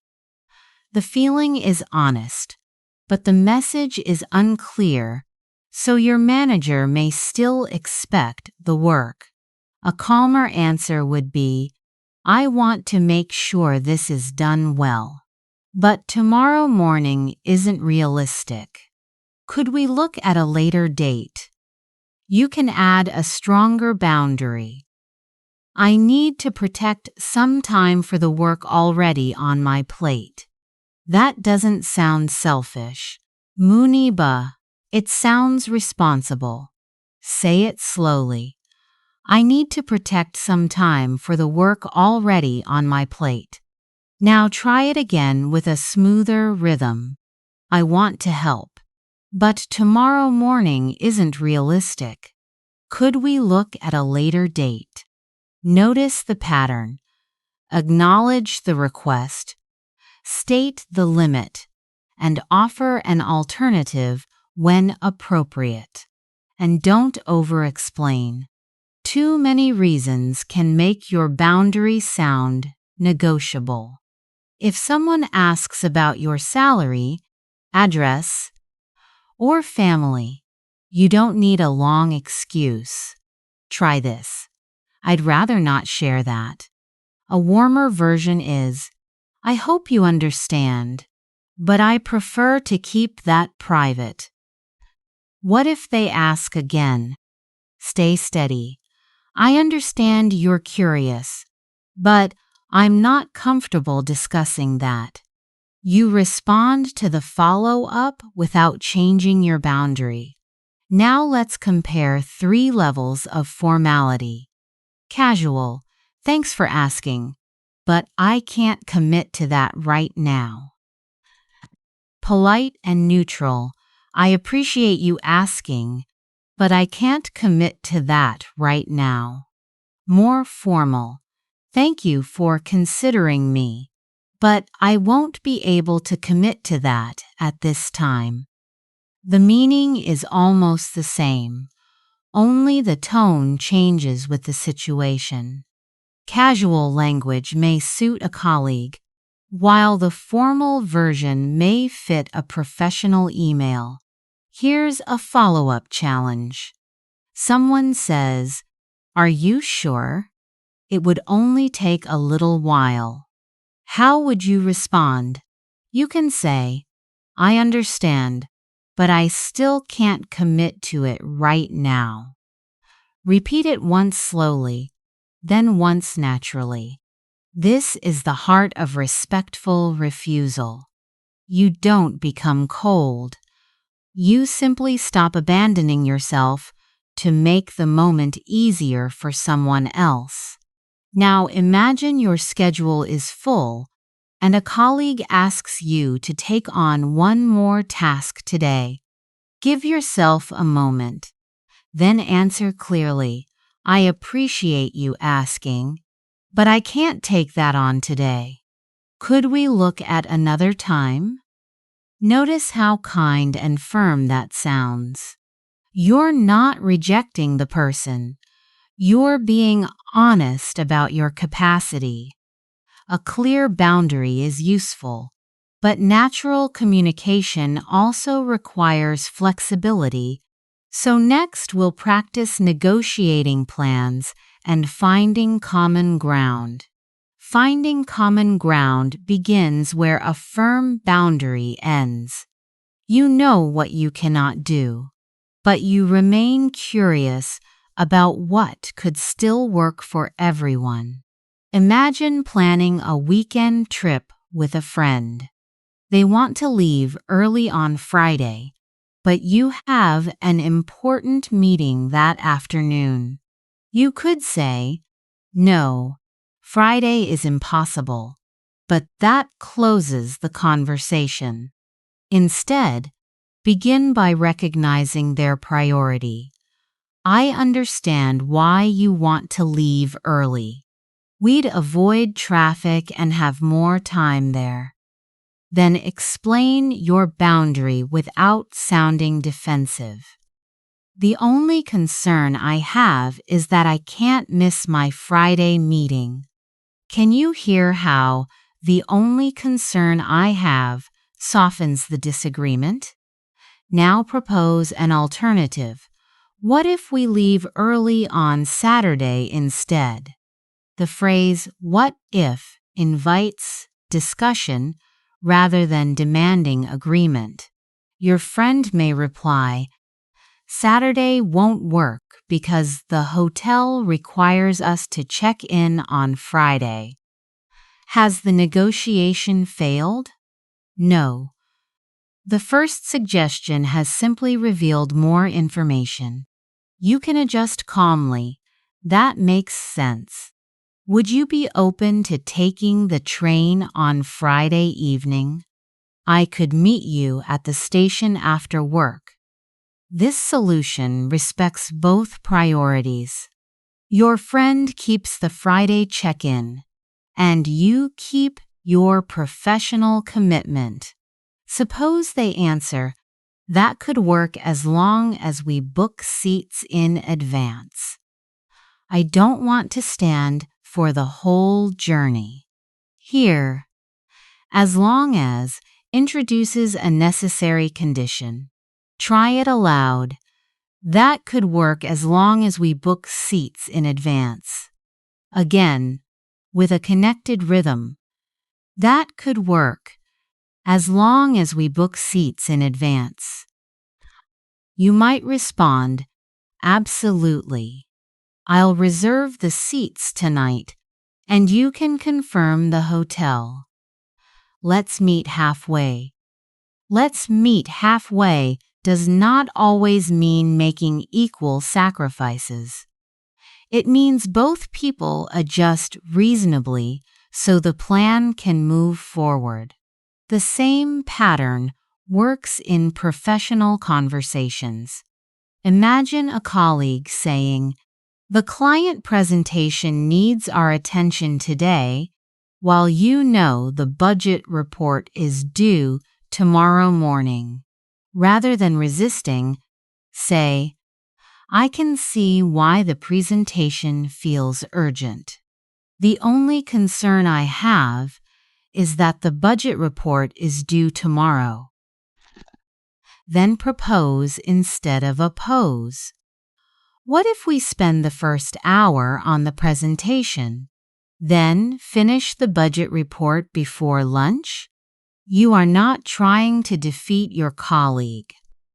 You are solving the problem beside them. Let's practice the three-part pattern. First, acknowledge, "I can see why that matters to you." Next, state the concern. "The only concern I have is the deadline." Finally, offer an alternative.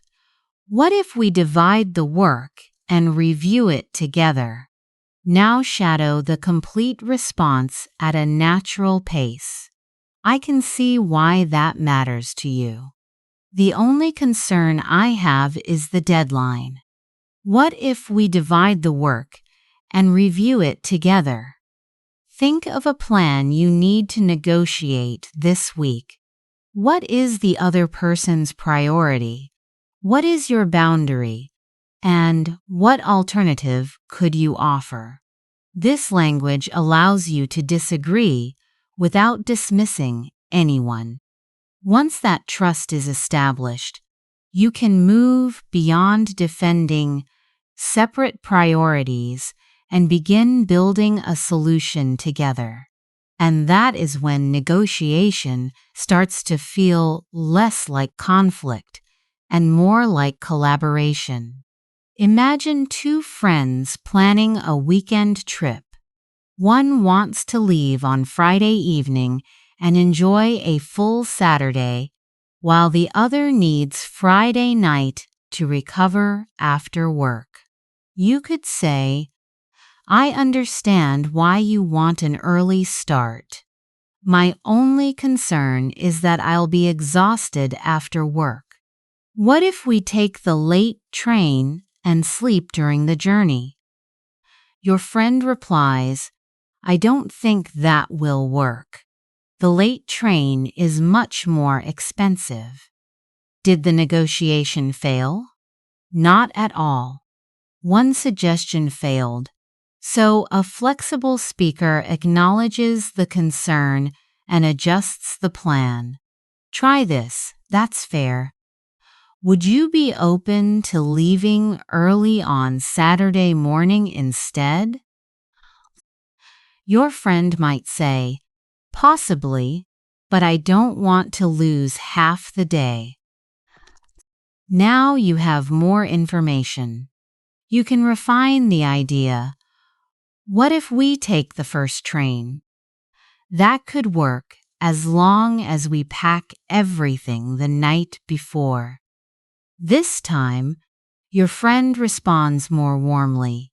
Yes, I could agree to that. Then close clearly. Great. Let's meet halfway and book the first train on Saturday. Notice the movement, acknowledgement, suggestion, rejection, adjustment, condition, and agreement. Real negotiation is rarely built around one perfect sentence. It develops through small responses until both people can accept the plan. Let's shadow the key turning point. That's fair. Would you be open to leaving early on Saturday morning instead? Once more, calmly and cooperatively. That's fair. Would you be open to leaving early on Saturday morning instead? Now repeat the condition. That could work as long as we pack everything the night before. As long as means that you agree only under a certain condition. You might say, I can take the morning shift as long as you cover Friday afternoon. Or, we can hold the event outside as long as we have a backup plan for rain. Ready for a practical challenge? Imagine that you and a colleague must choose between finishing an urgent report and preparing for an important client meeting. If you are practicing alone, speak for both sides. Make one concession, introduce one condition, and finish with a clear agreement. Begin with, I'm willing to prepare the meeting notes first, although I still think the report needs attention. Then add, that could work as long as we return to the report immediately after lunch. Finally, conclude, let's meet halfway. We'll prepare for the client meeting this morning and complete the report this afternoon. Now create your own version. Do not worry if it sounds imperfect.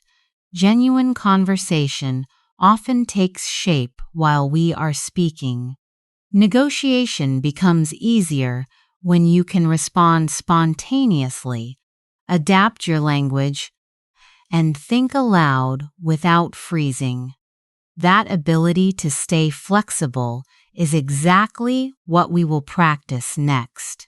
And that is the key. Spontaneous speaking is not about having a perfect answer ready. It is about letting your listener hear the answer take shape. Imagine someone asks, should people change careers if they no longer feel fulfilled?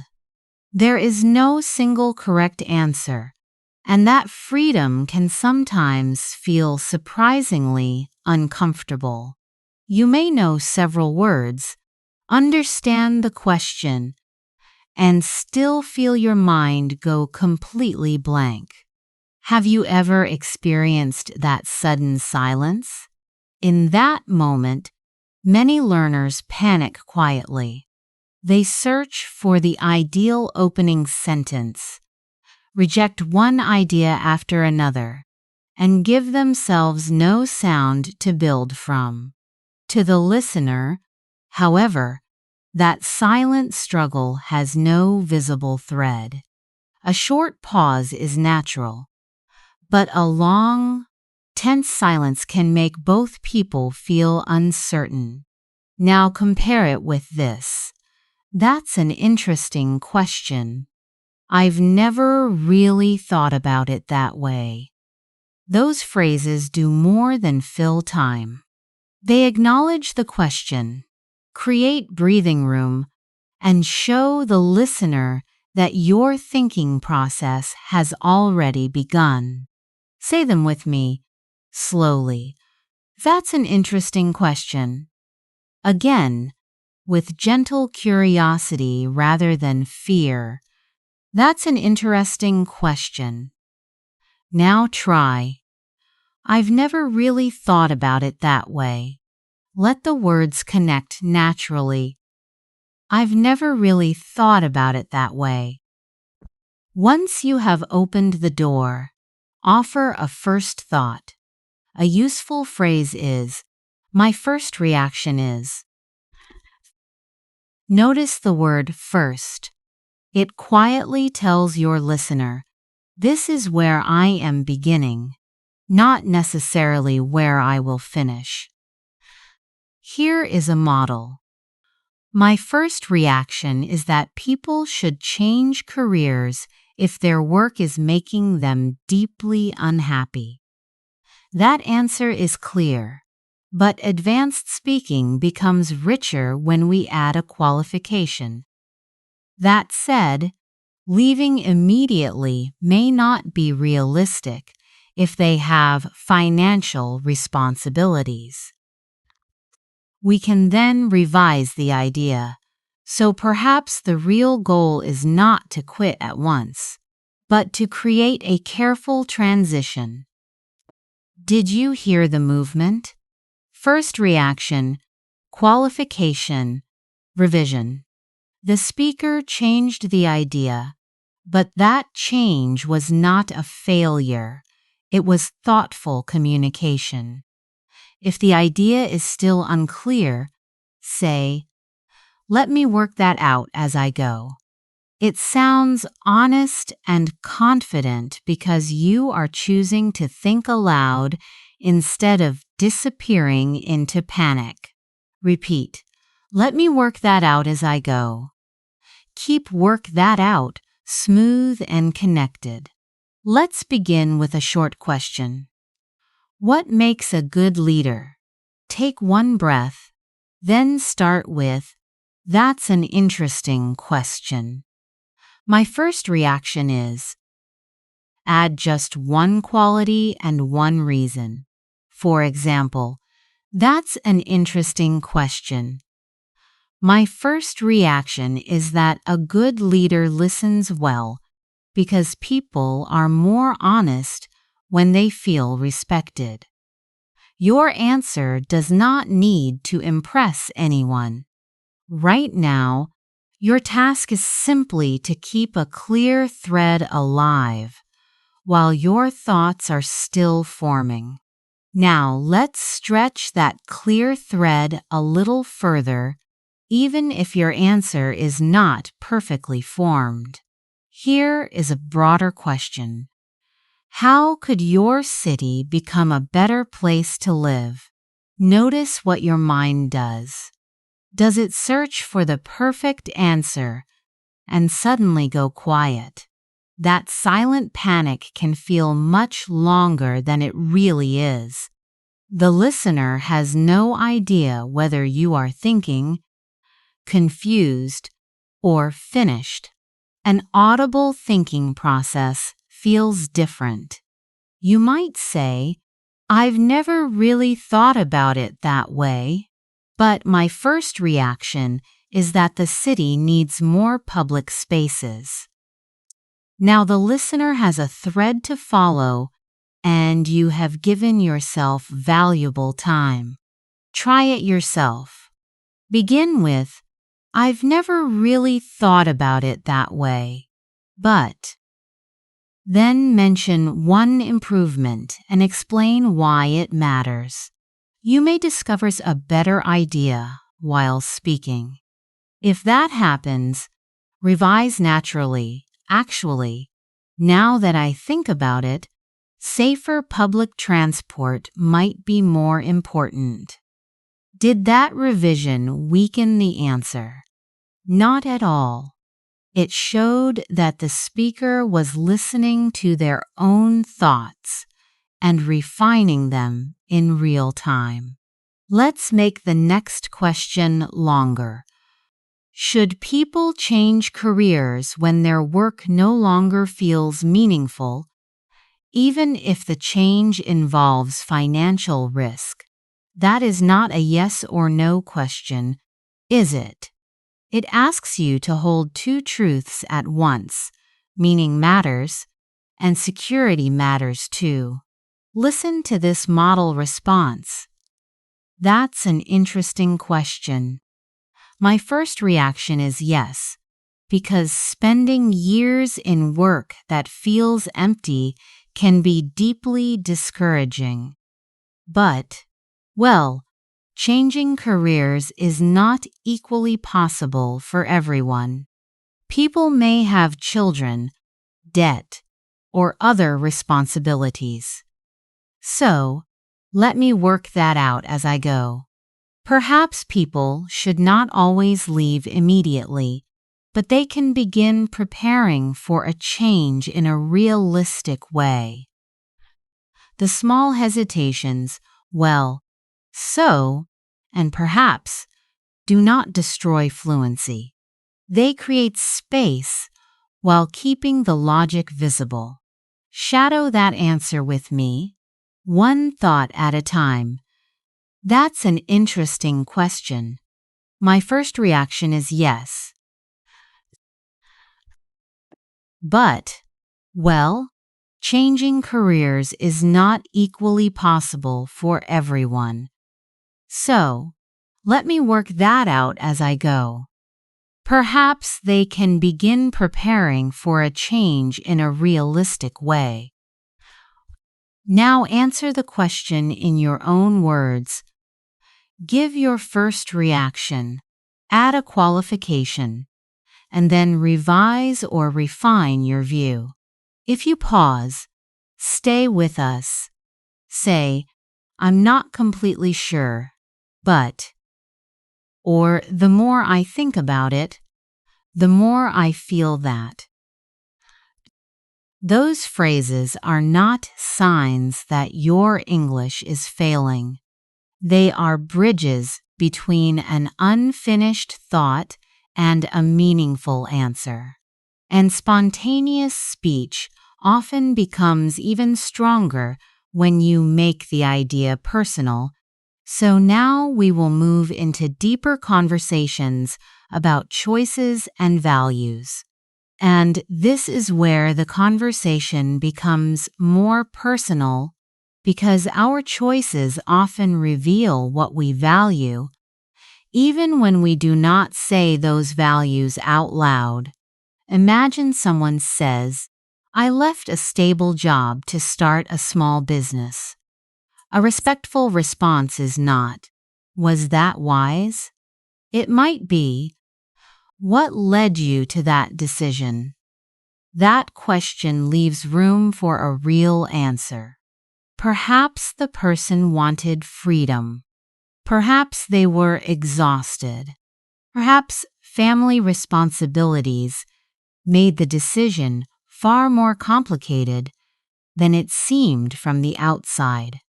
You can also ask, has your perspective changed over time? This is a gentle way to explore someone's journey without assuming that you already understand it. Let me model a thoughtful answer. I used to think success meant achieving as much as possible.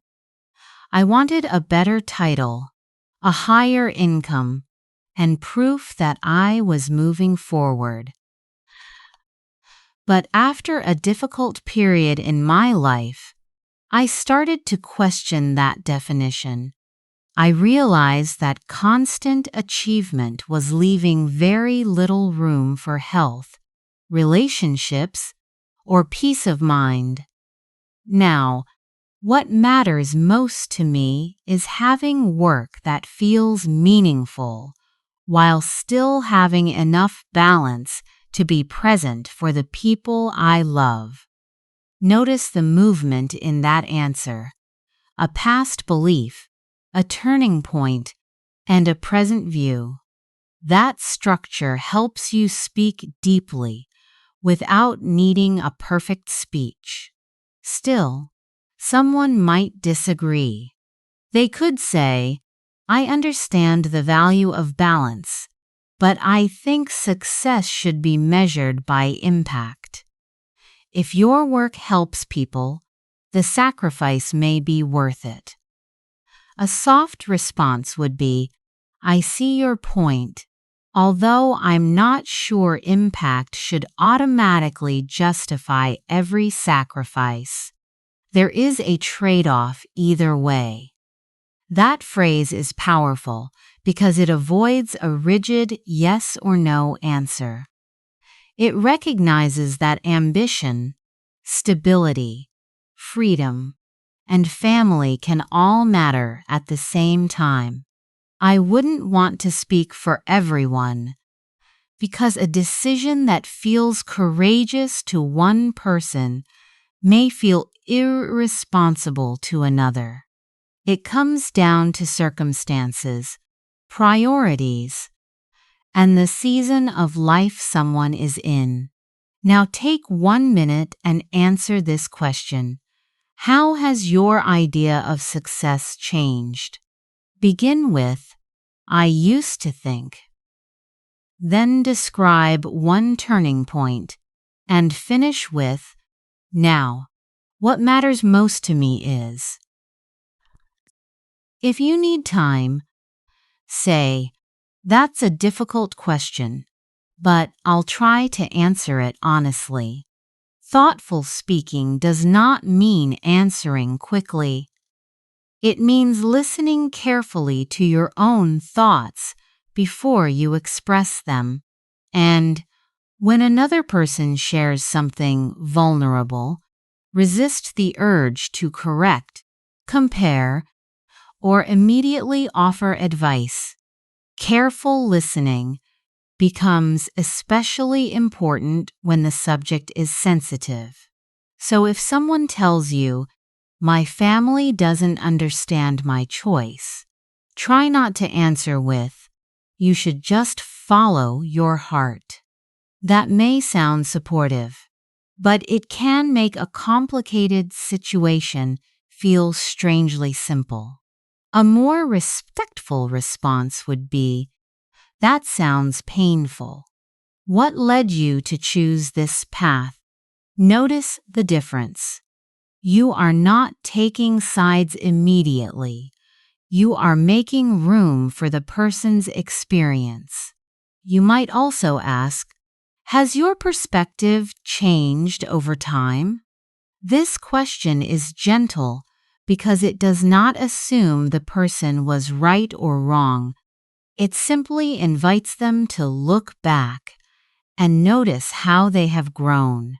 Imagine someone says, "I left a secure job to start a small business, and my parents thought I was being reckless." You could respond, "I can understand why they were worried. What made you feel the risk was worth taking?" That question allows both truths to exist. The decision may have been brave, and the family's concern may also have been sincere. Real conversations often become deeper when we stop forcing people into the roles of hero and villain. Now listen to this soft disagreement. "I understand why you measure success by achievement. For me, though, success also includes having enough time and energy to be present with the people I love." The other person might say, "I agree that balance matters, but without achievement, I'm not sure I would feel fulfilled." A thoughtful reply could be, "That's fair. I suppose it comes down to what gives a person a sense of meaning." Did you hear how neither person tried to win? They disagreed, but they stayed curious. Instead of saying, "That's wrong," they said, "That's fair," and then added a different perspective. You can use the same pattern in your own conversations. Acknowledge the other view, introduce your position, and leave space for complexity. For example, "I see why you feel that way. I look at it slightly differently because what matters most to me is personal satisfaction." And remember, there is a trade-off either way. More freedom may mean less financial security. More stability may mean fewer opportunities to explore. Greater achievement may bring recognition, but it may also demand time you cannot get back. Take a breath and give your 1-minute reflection now. Start with, "I used to think success meant." Then explain a turning point with, "My perspective began to change when." Finally, complete the thought, "Now, what matters most to me is." You do not need an impressive answer. You need an honest one. If your view is still changing, you can say, "I'm still figuring that out. But I know I no longer want to measure my life by other people's expectations." That kind of sentence shows maturity because it is confident without pretending to have every answer. And as you listen to someone else's reflection, remember that careful listening is not passive. It is a way of showing respect when the subject is sensitive. And when a subject is sensitive, respect often begins before we search for the perfect words. It begins with noticing what the other person may be carrying. Imagine a colleague says, "I haven't been myself lately. My father has been unwell. Work is overwhelming, and I'm worried about money." Many of us immediately try to fix the situation. We say, "You should take some time off," or "Try not to worry." Our intentions may be kind, but the response can feel too quick. "Try not to worry" may sound as if the worry is unnecessary. And advice such as, "You should just talk to your manager," can make a complicated situation sound simple. A more empathetic response would be, "That sounds like a lot to carry." Notice how ordinary those words are. Their power comes from recognition, not impressive vocabulary. Listen again with softer stress. "That sounds like a lot to carry." Let your voice fall gently at the end. Do not rush to fill the pause that follows. Now repeat it slowly. "That sounds like a lot to carry." Good. In a real conversation, the person might continue, "I don't usually tell people this. I'm not even sure why I'm telling you now."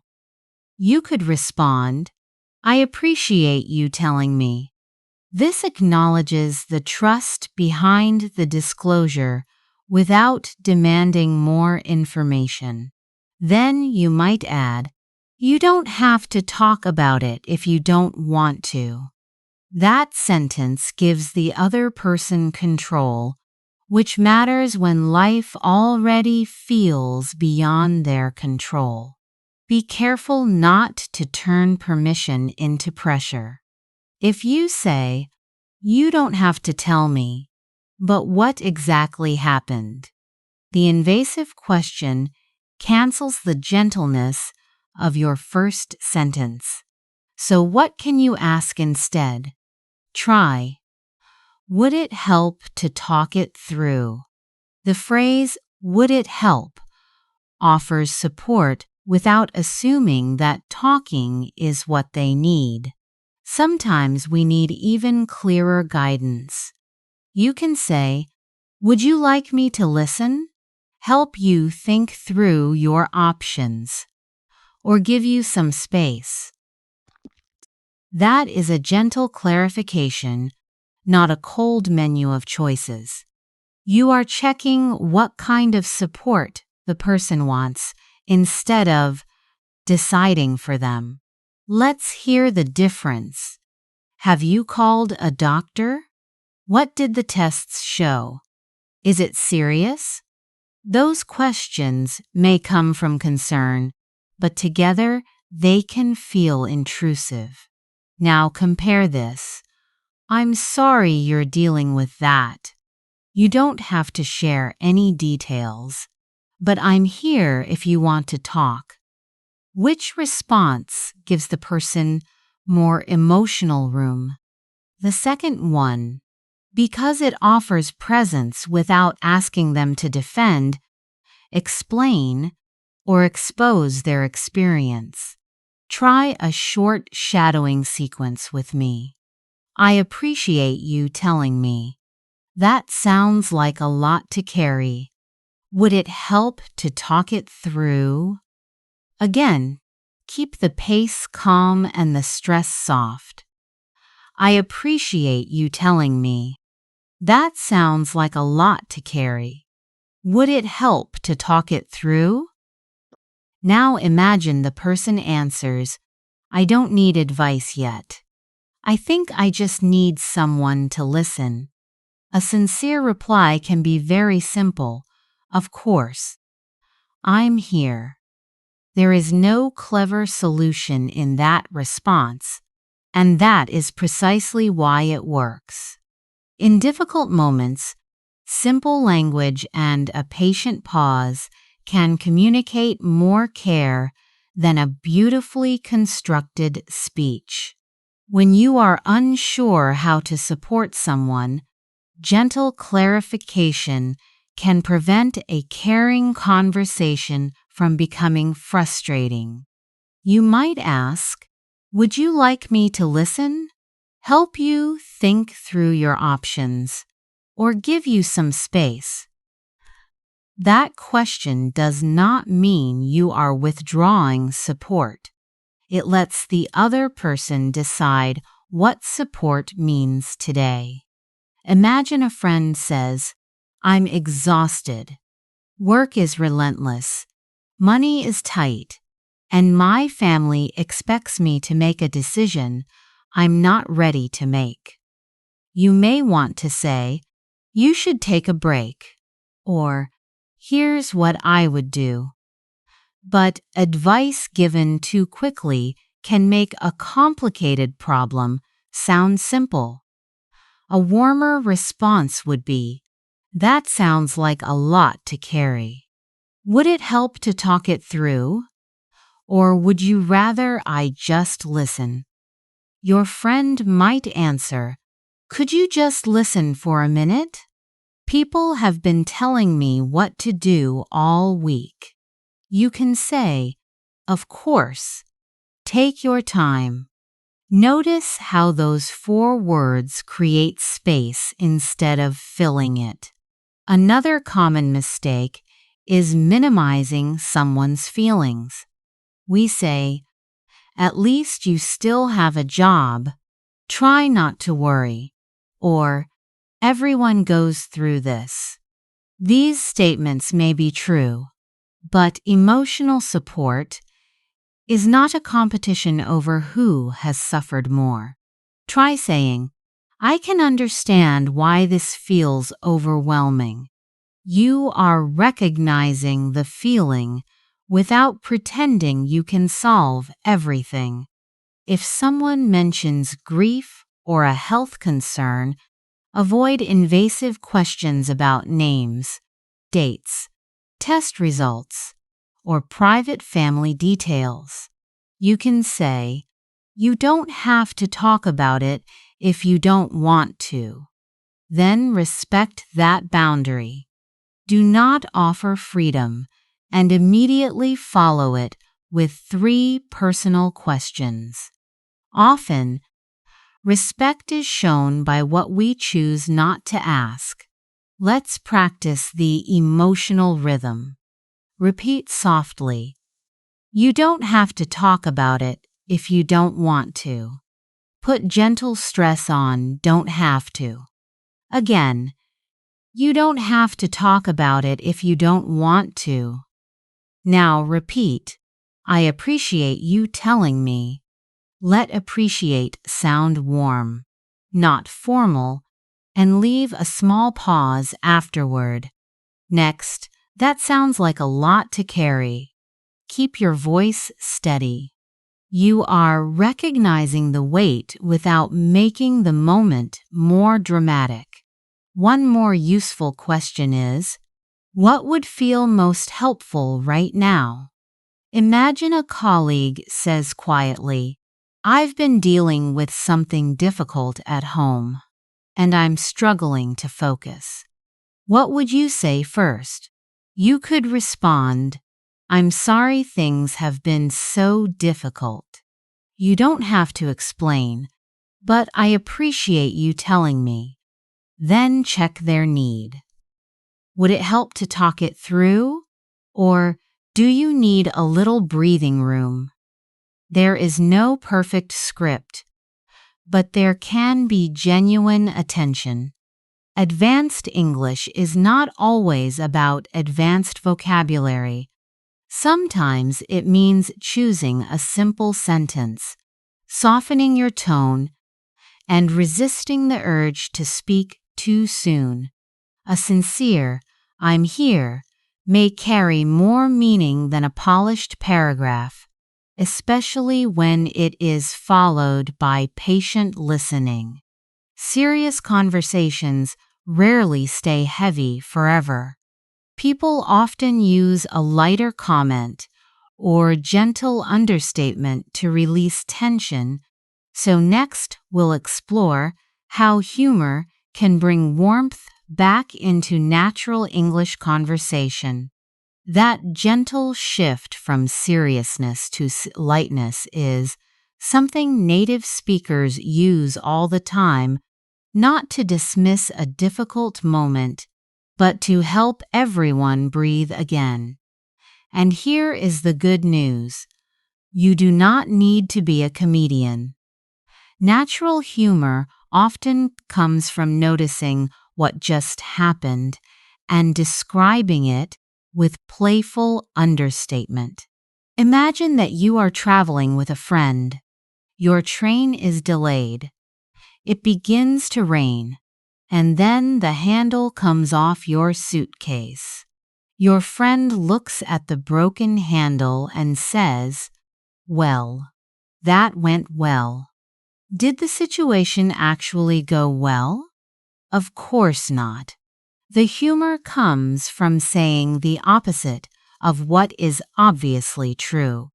With a light, relaxed tone, "Well, that went well" means that was a complete failure.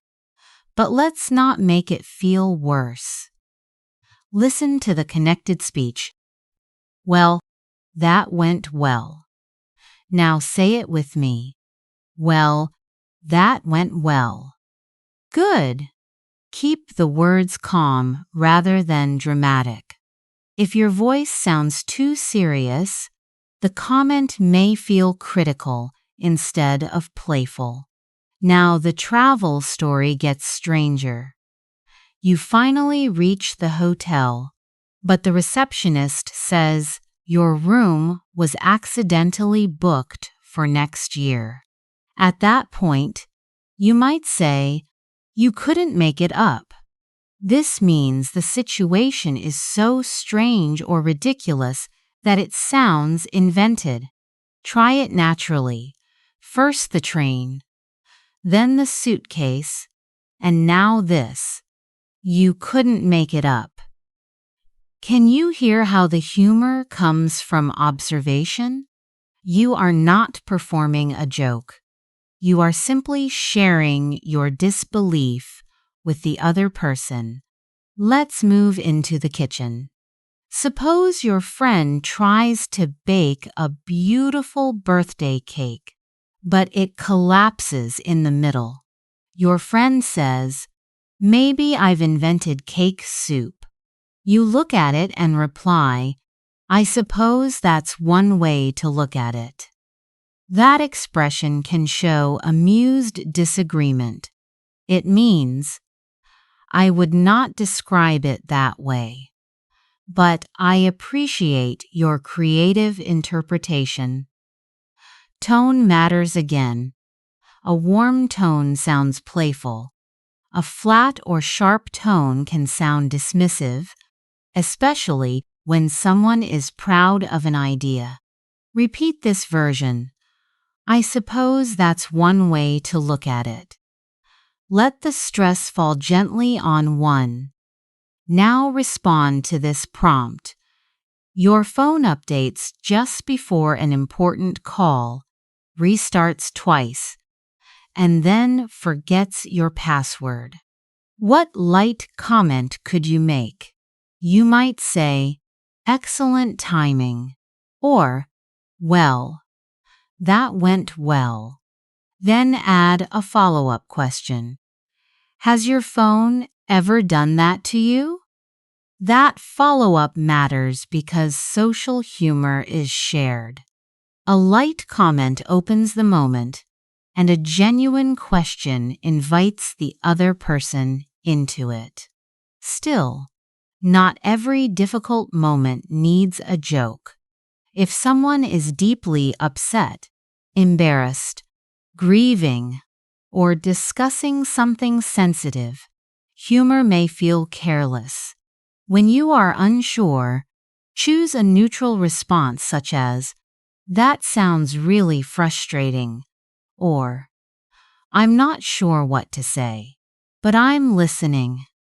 Humor should reduce tension, not reduce someone's feelings.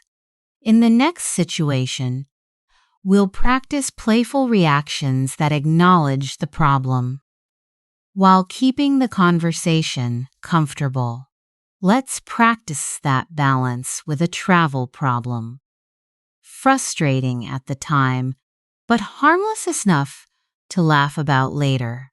Imagine arriving at the airport early, passing through security, and walking confidently to your gate. Then you discover you are in the wrong terminal. You race across the airport and finally reach the correct gate, just as the screen announces a 3-hour delay. What would you say? Try, "Well, that went well." The words sound positive, but the situation creates the opposite meaning. Repeat it lightly, with a little stress on "well." Now move from humor to action. Do we have time to get some coffee? That question prevents the joke from taking over the conversation. Here's another everyday disaster. You invite friends to dinner, but the pasta sticks together, the sauce spills, and the smoke alarm joins the conversation. A friend says, "You couldn't make it up." They mean the chaos is so perfectly strange that it seems impossible to invent. You reply, "Apparently, I've created a very interactive dining experience." Then you add, "Would anyone like to help me rescue the sauce?"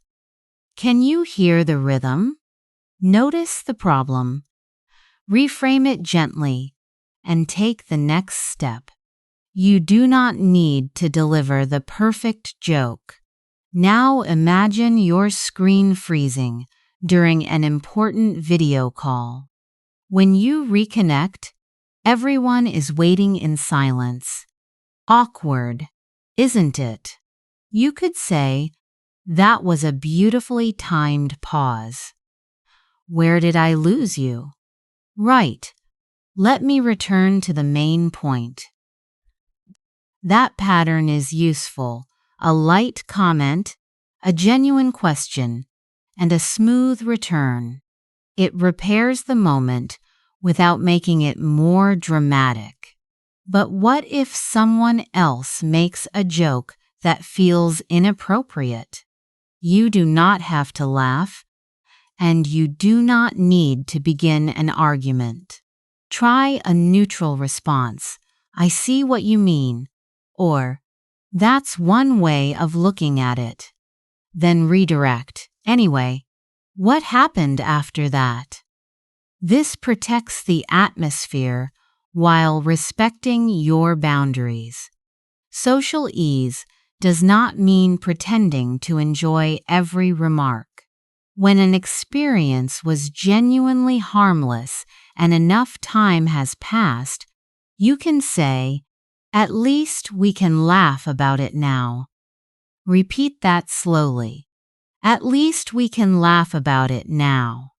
The word now suggests that the emotional weight has lifted, so avoid the phrase if someone is still hurt. One final challenge. Your train went the wrong way. You missed dinner, and a friend asks whether the journey was relaxing. Answer: relaxing might be a generous description. Have you ever taken the wrong train? Then say, "Anyway, tell me what I missed at dinner." Perfect. The humor is brief.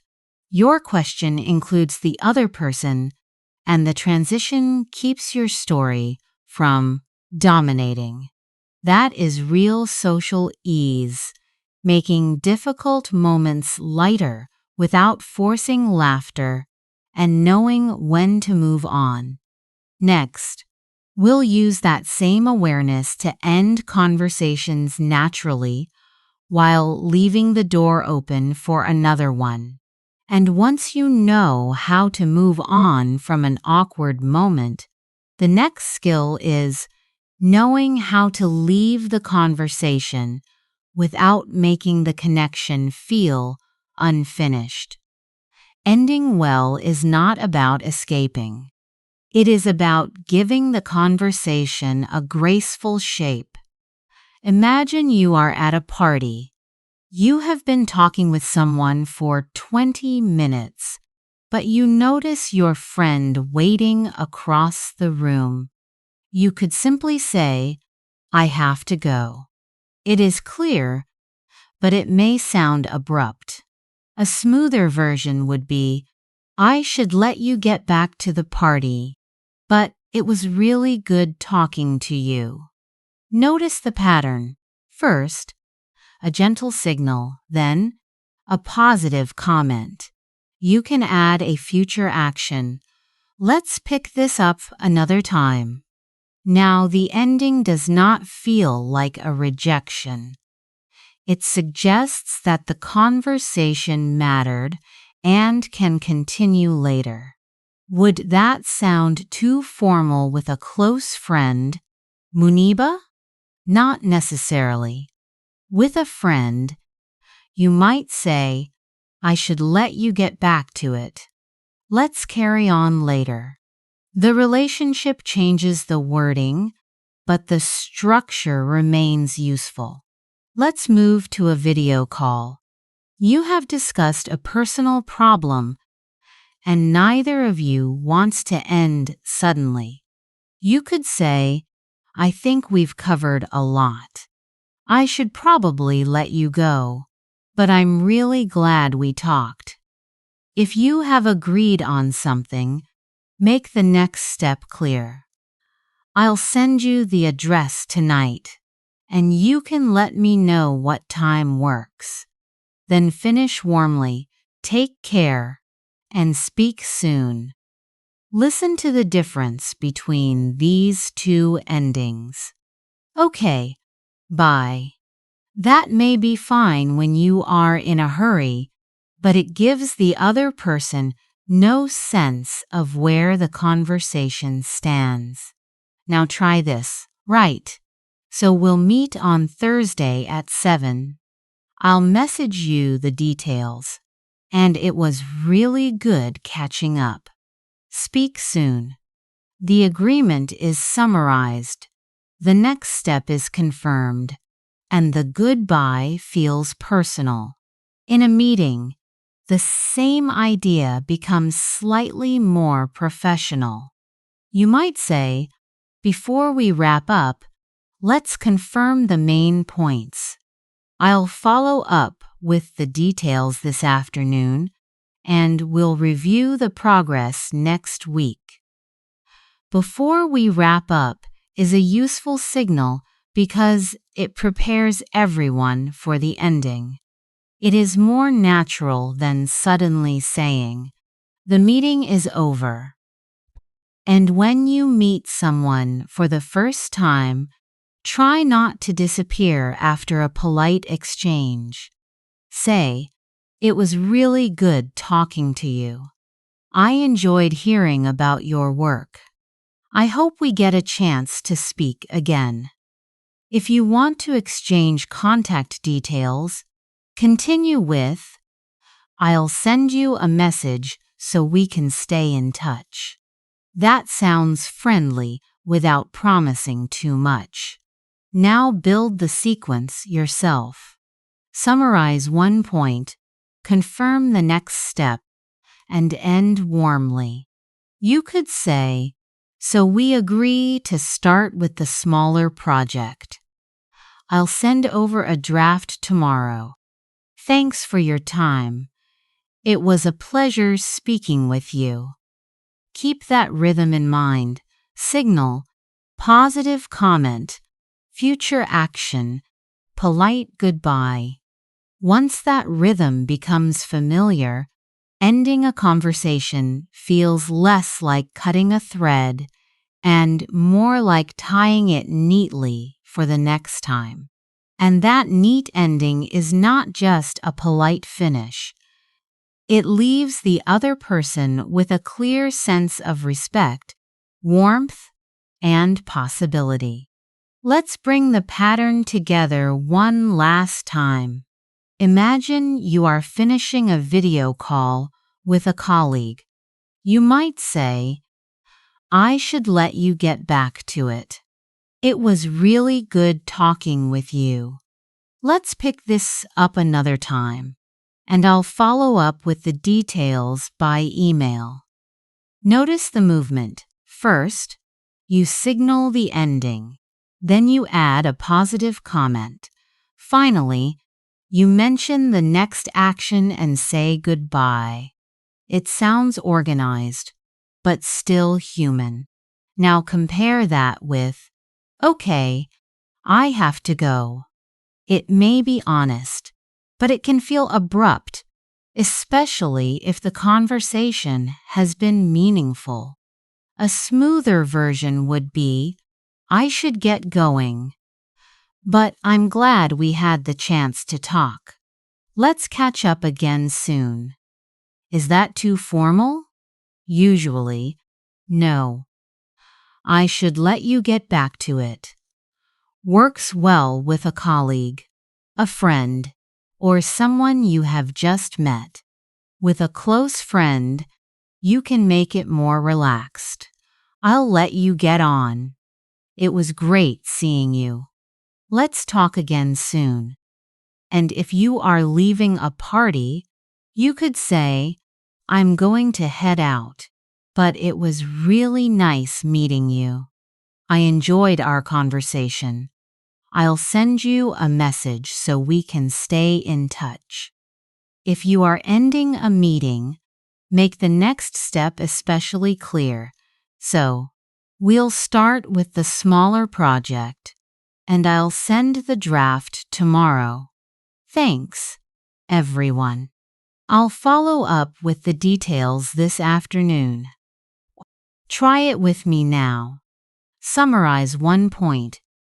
confirm one next step, and end warmly. So, we agree to meet on Friday.